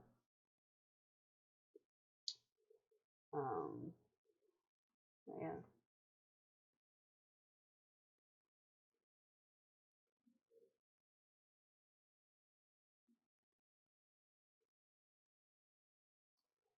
So,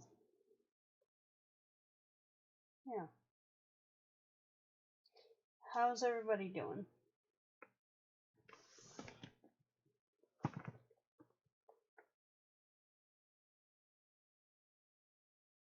How's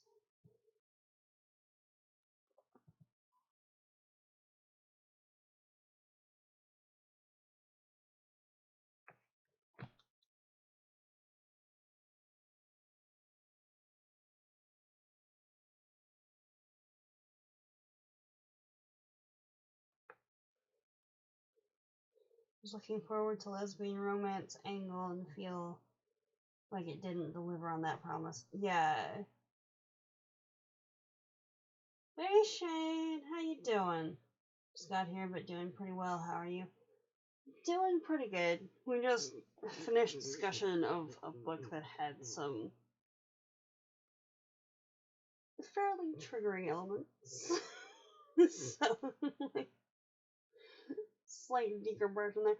But yeah, seriously, like,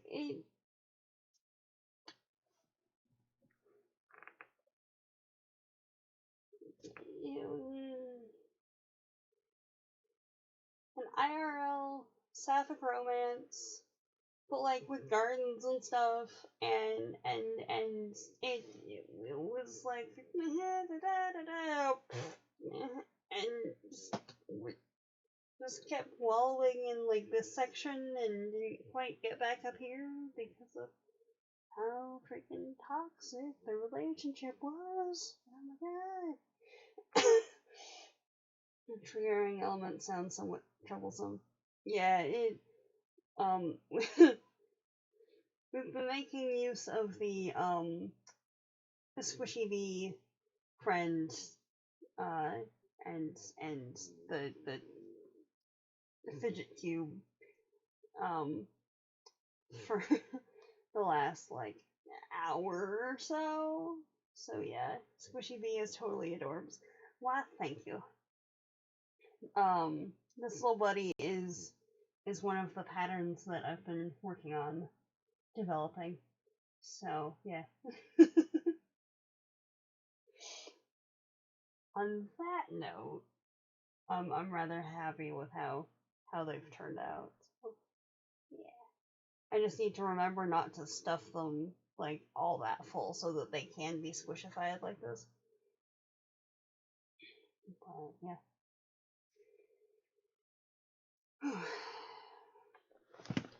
So how are you doing? I'm glad you're doing pretty well. Any more model building or whatnot?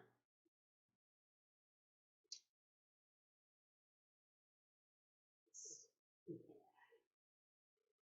I don't know. And also,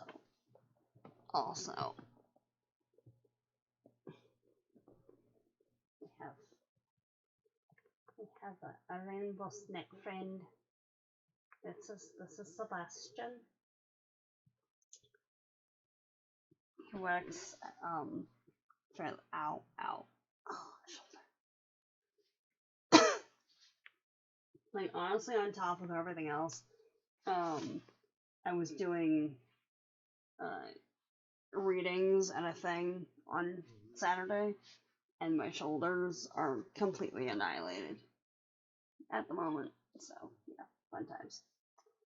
So we've got Sebastian, the rainbow snack friend, who doubles as a nice little scarf, because he's made out of blanket yarn, and is fun. Haven't built anything on stream for a long time. Been busy the end of semester, and oh, okay, all right. Did you have a good time in Turkey? And thank you for the stretch. Oh, jeez. Okay. So yeah, all right. I'm seeing some slight issues with wearing Sebastian as a scarf. Ow.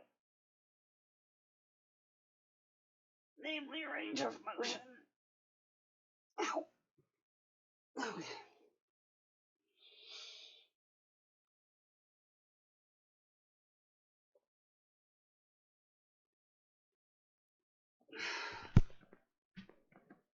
Ow.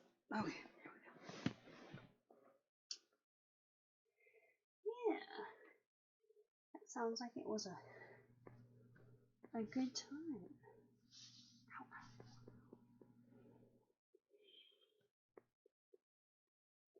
You got some good research data. Oh, nice.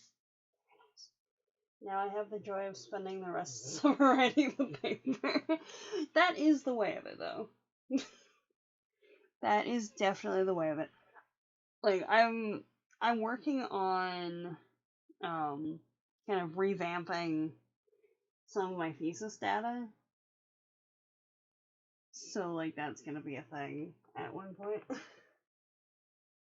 That is awesome. Yay. Much yay.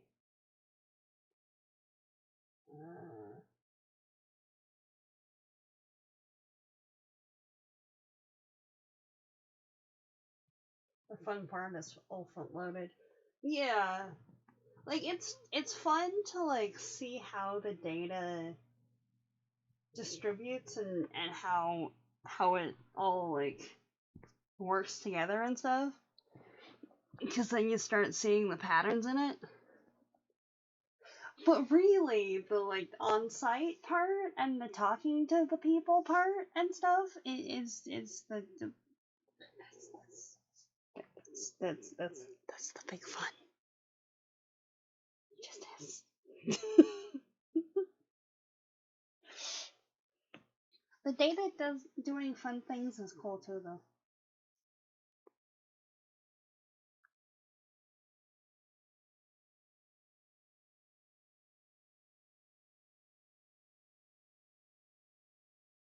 Ah. Oh yes.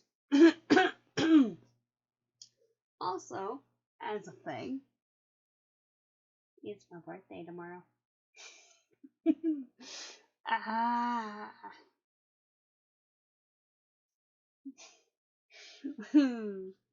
Which, you know,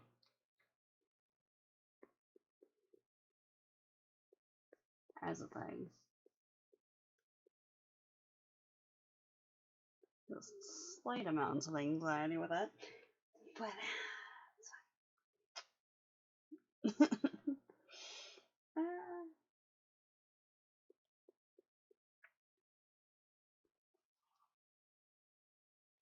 for archaeology stuff, going out and climbing around in ruins is the fun part. And so I'll go find every other paper that's ever mentioned this place and read it. There is that, yes. Yes. I will say, when I'm doing research, if it's okay, here's the caveat. If it's research that I've decided to do myself, then I end up doing the whole like fall down a rabbit hole and just look at everything anyway. If it's research that there's a particular element of it that I want to do, but like the rest of it is like, we want you to go here and write about this thing, that's when I have issues with reading all the backlog of base material. Or I'll read it and then by the time I've read all of it, actually writing the thing isn't so much of an interest anymore. Yeah. Which I'm working on. Challenge. But yeah, no. I totally get the whole, like, well, I've done the sociable, like, going out and doing things in the outside place. But congratulations on surviving another lap around the sun. Why, thank you, friend. Appreciate. The sounds of it, we're doing nachos tomorrow and some kind of movie thing. Probably.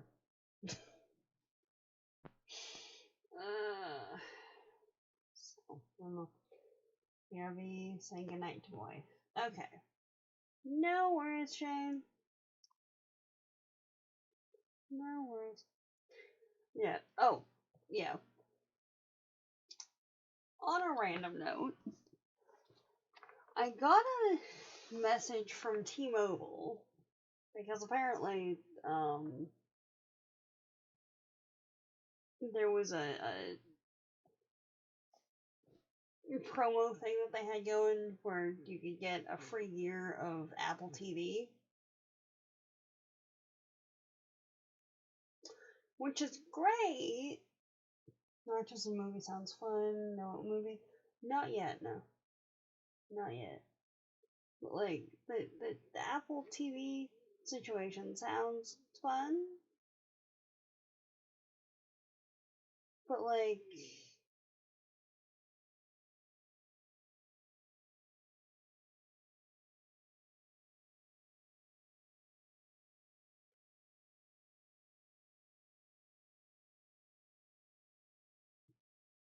if you go to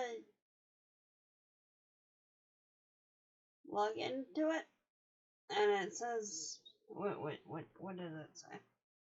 It says before you can sign on the web, first sign on to Apple TV app on your phone, on your iPhone or iPad, or on a computer sign in to Apple TV or iTunes. So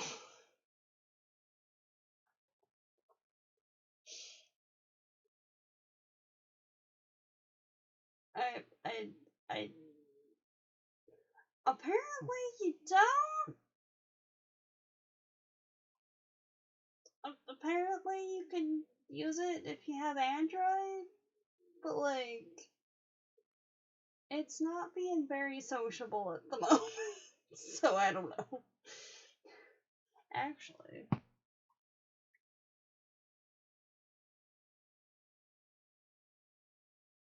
let me just do a quick search real quick.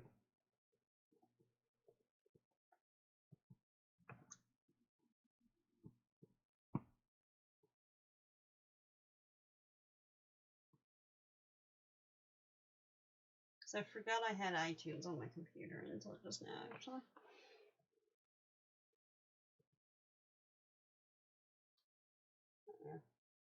I don't know. Anyway, yeah. So, yeah, I'd say 2.5 stars is pretty decent for this. So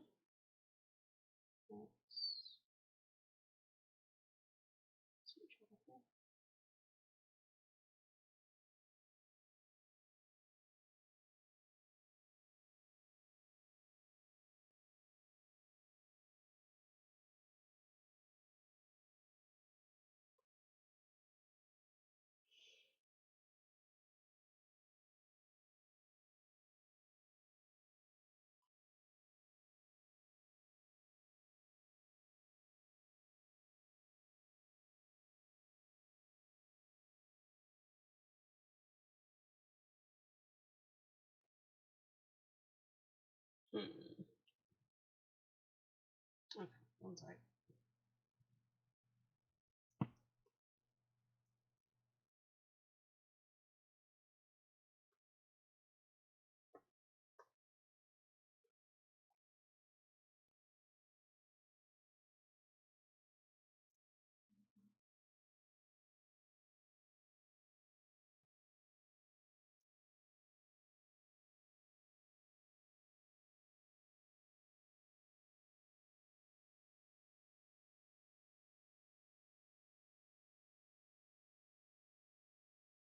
Okay. Next book, Legends and Lattes, start discuss next week or take a week off. Yeah, and like if there's something in there that anyone needs to like avoid or we want to skip or whatever, let me know and we can like rearrange stuff. But I was thinking to maybe take this next week off and just do like a craft stream or something on Monday and do the first few chapters. I need to look at it to see on there. But to see the first, to go through the first few chapters in 2 weeks. My wife and I made tacos tonight. I came up with the second law of taco dynamics, which states the largeness of any crunchy taco always increases. Nice, very nice. That is a good point though. Like, what is the first law of taco dynamics? Because inquiring minds. Not sure what the first one is.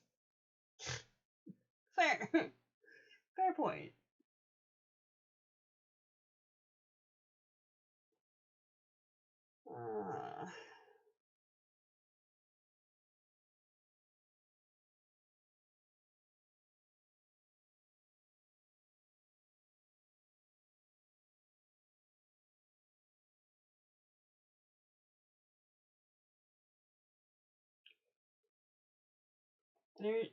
Thermodynamics is energy cannot be created or destroyed, only changed in form. Uh-huh.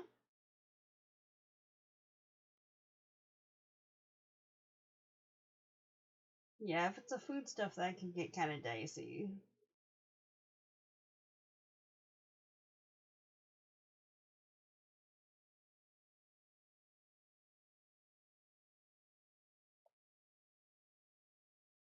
Depending on the direction it goes.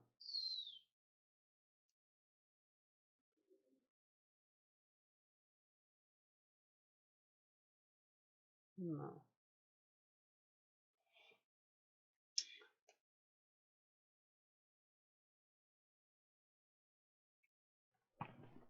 Yeah. Alright. So, got this. Yeah. Let's actually.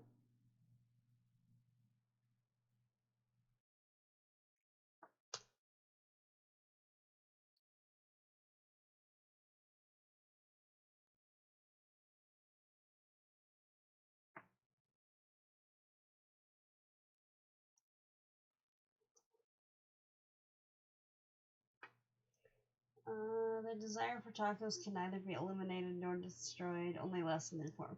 Yeah, there we go. There you go. Fabulous. Okay. So, let's see. Just.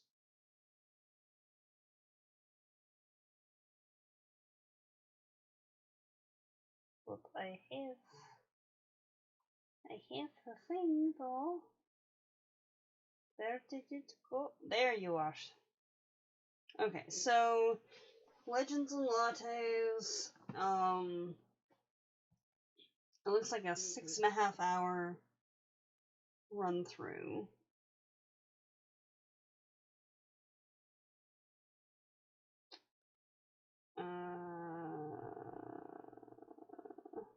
Okay. It looks like all the chapters are somewhere between 10 and 15 minutes.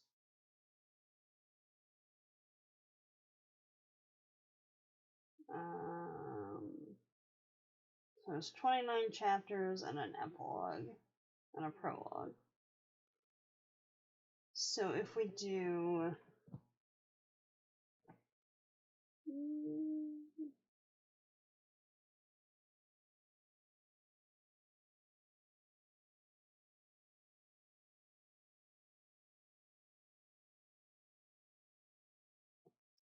Do you want to do a 2-hour block again, or no?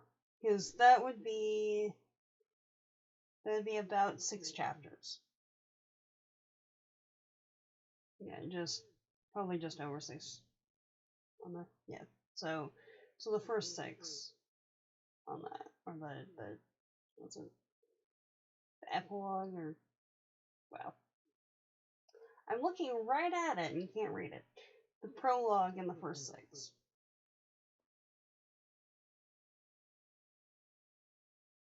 Sound good for 2 weeks from now? Also, just like Shane, if you haven't seen the art for this, like that's what we're working with for the next one. Like, yeah.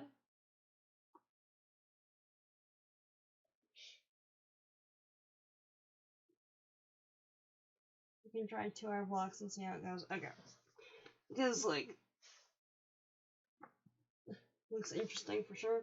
Yeah. So, we Chelsea? We Chelsea? And yeah. I want to see the information. There we go. Okay.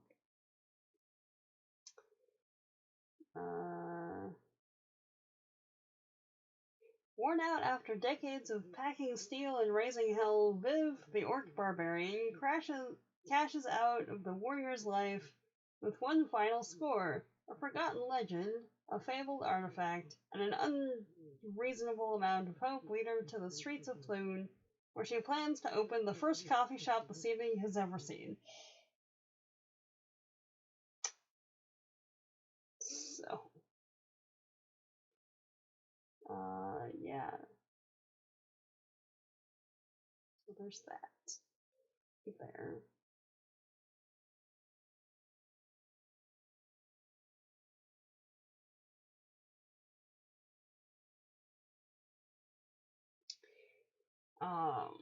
Yeah.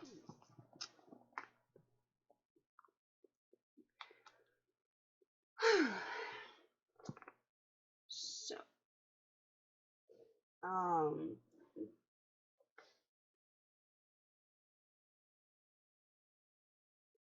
Rare and Commonplace was kind of underwhelming, honestly, and kind of triggering in parts.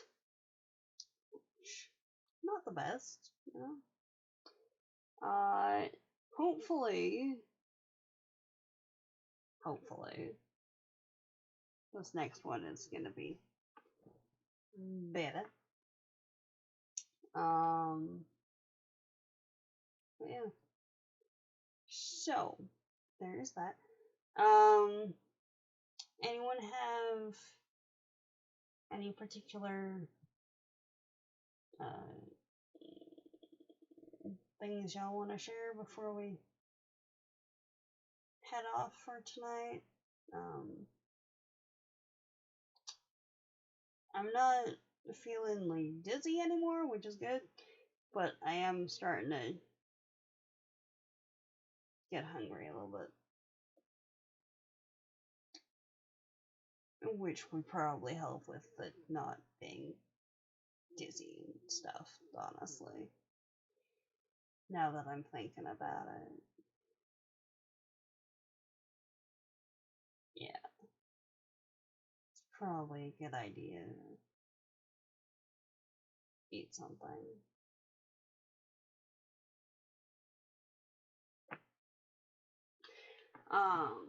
Yeah. So, there's that.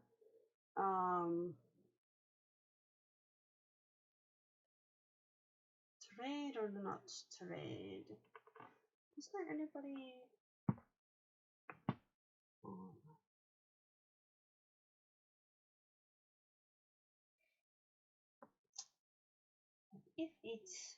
If it does the thing and loads the stuff.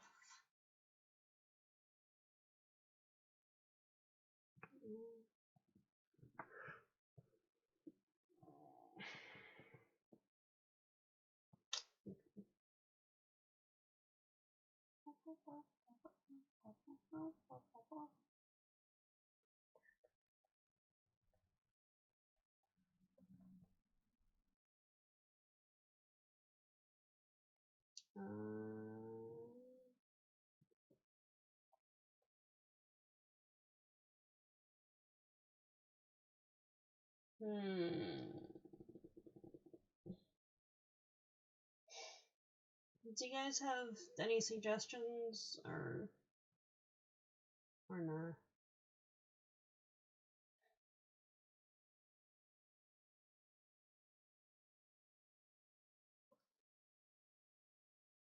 We've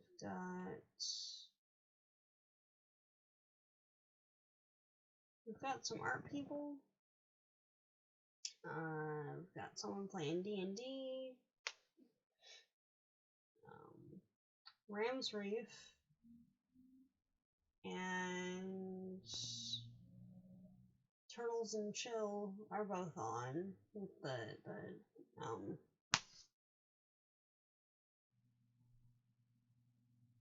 aquarium setup.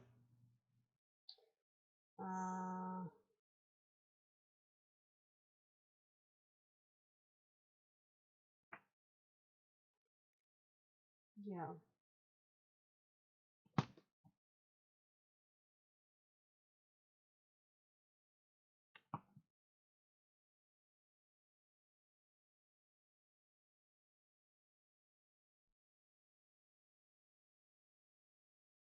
Looks like someone's building a guitar.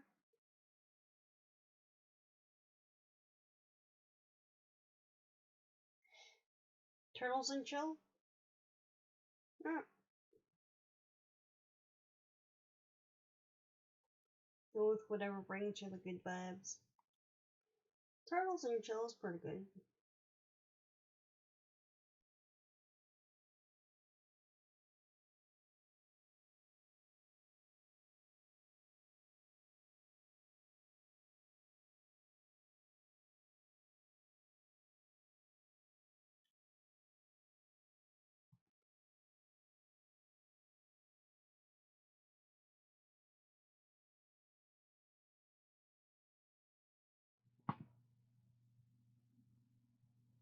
When they feel like it. Okay. We need the fish. Come on, load properly. What are you doing, bud? Alright, there we go.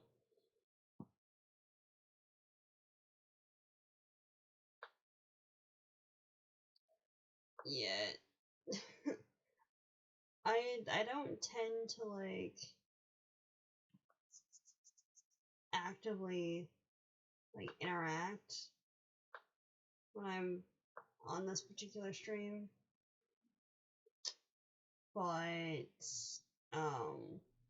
yeah, don't forget the YouTube sign off. Yeah. Thank you much. Yeah. So thank you everybody for hanging out and being awesome and participating in the chat if you're here for the live taping or interacting with the YouTube video, whether it's commenting or subscribing or watching. Wow, okay. My brain today. We're watching. And yeah. Have a fabulous rest of your day. I will see you in the next one. Have a good one, everybody. Bye! Much appreciated. All of y'all. Alright. So, I don't generally, like, interact with stuff too much when I'm just watching the Turtles and Chill stuff, but it does make for good background music and whatnot.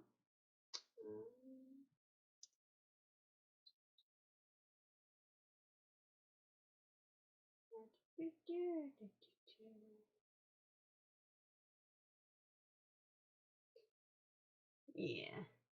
Thank you much for dropping in, Shane. It's much appreciated. What? Why?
Hugs for everybody!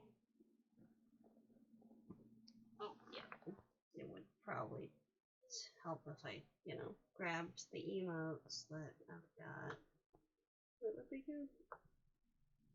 No, stop it. Stop it. Why? Why are you like this? You're over here and you're not doing nothing. You're supposed to be doing nothing.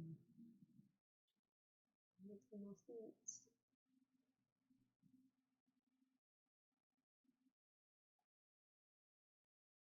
Come on there. Yeah, no. Alright. Have a good one, everybody.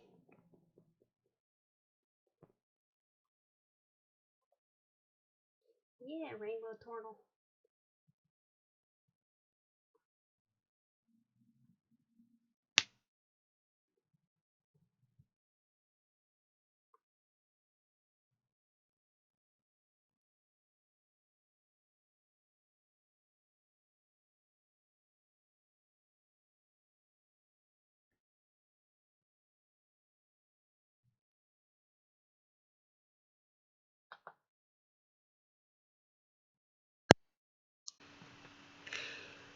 Oh, come on.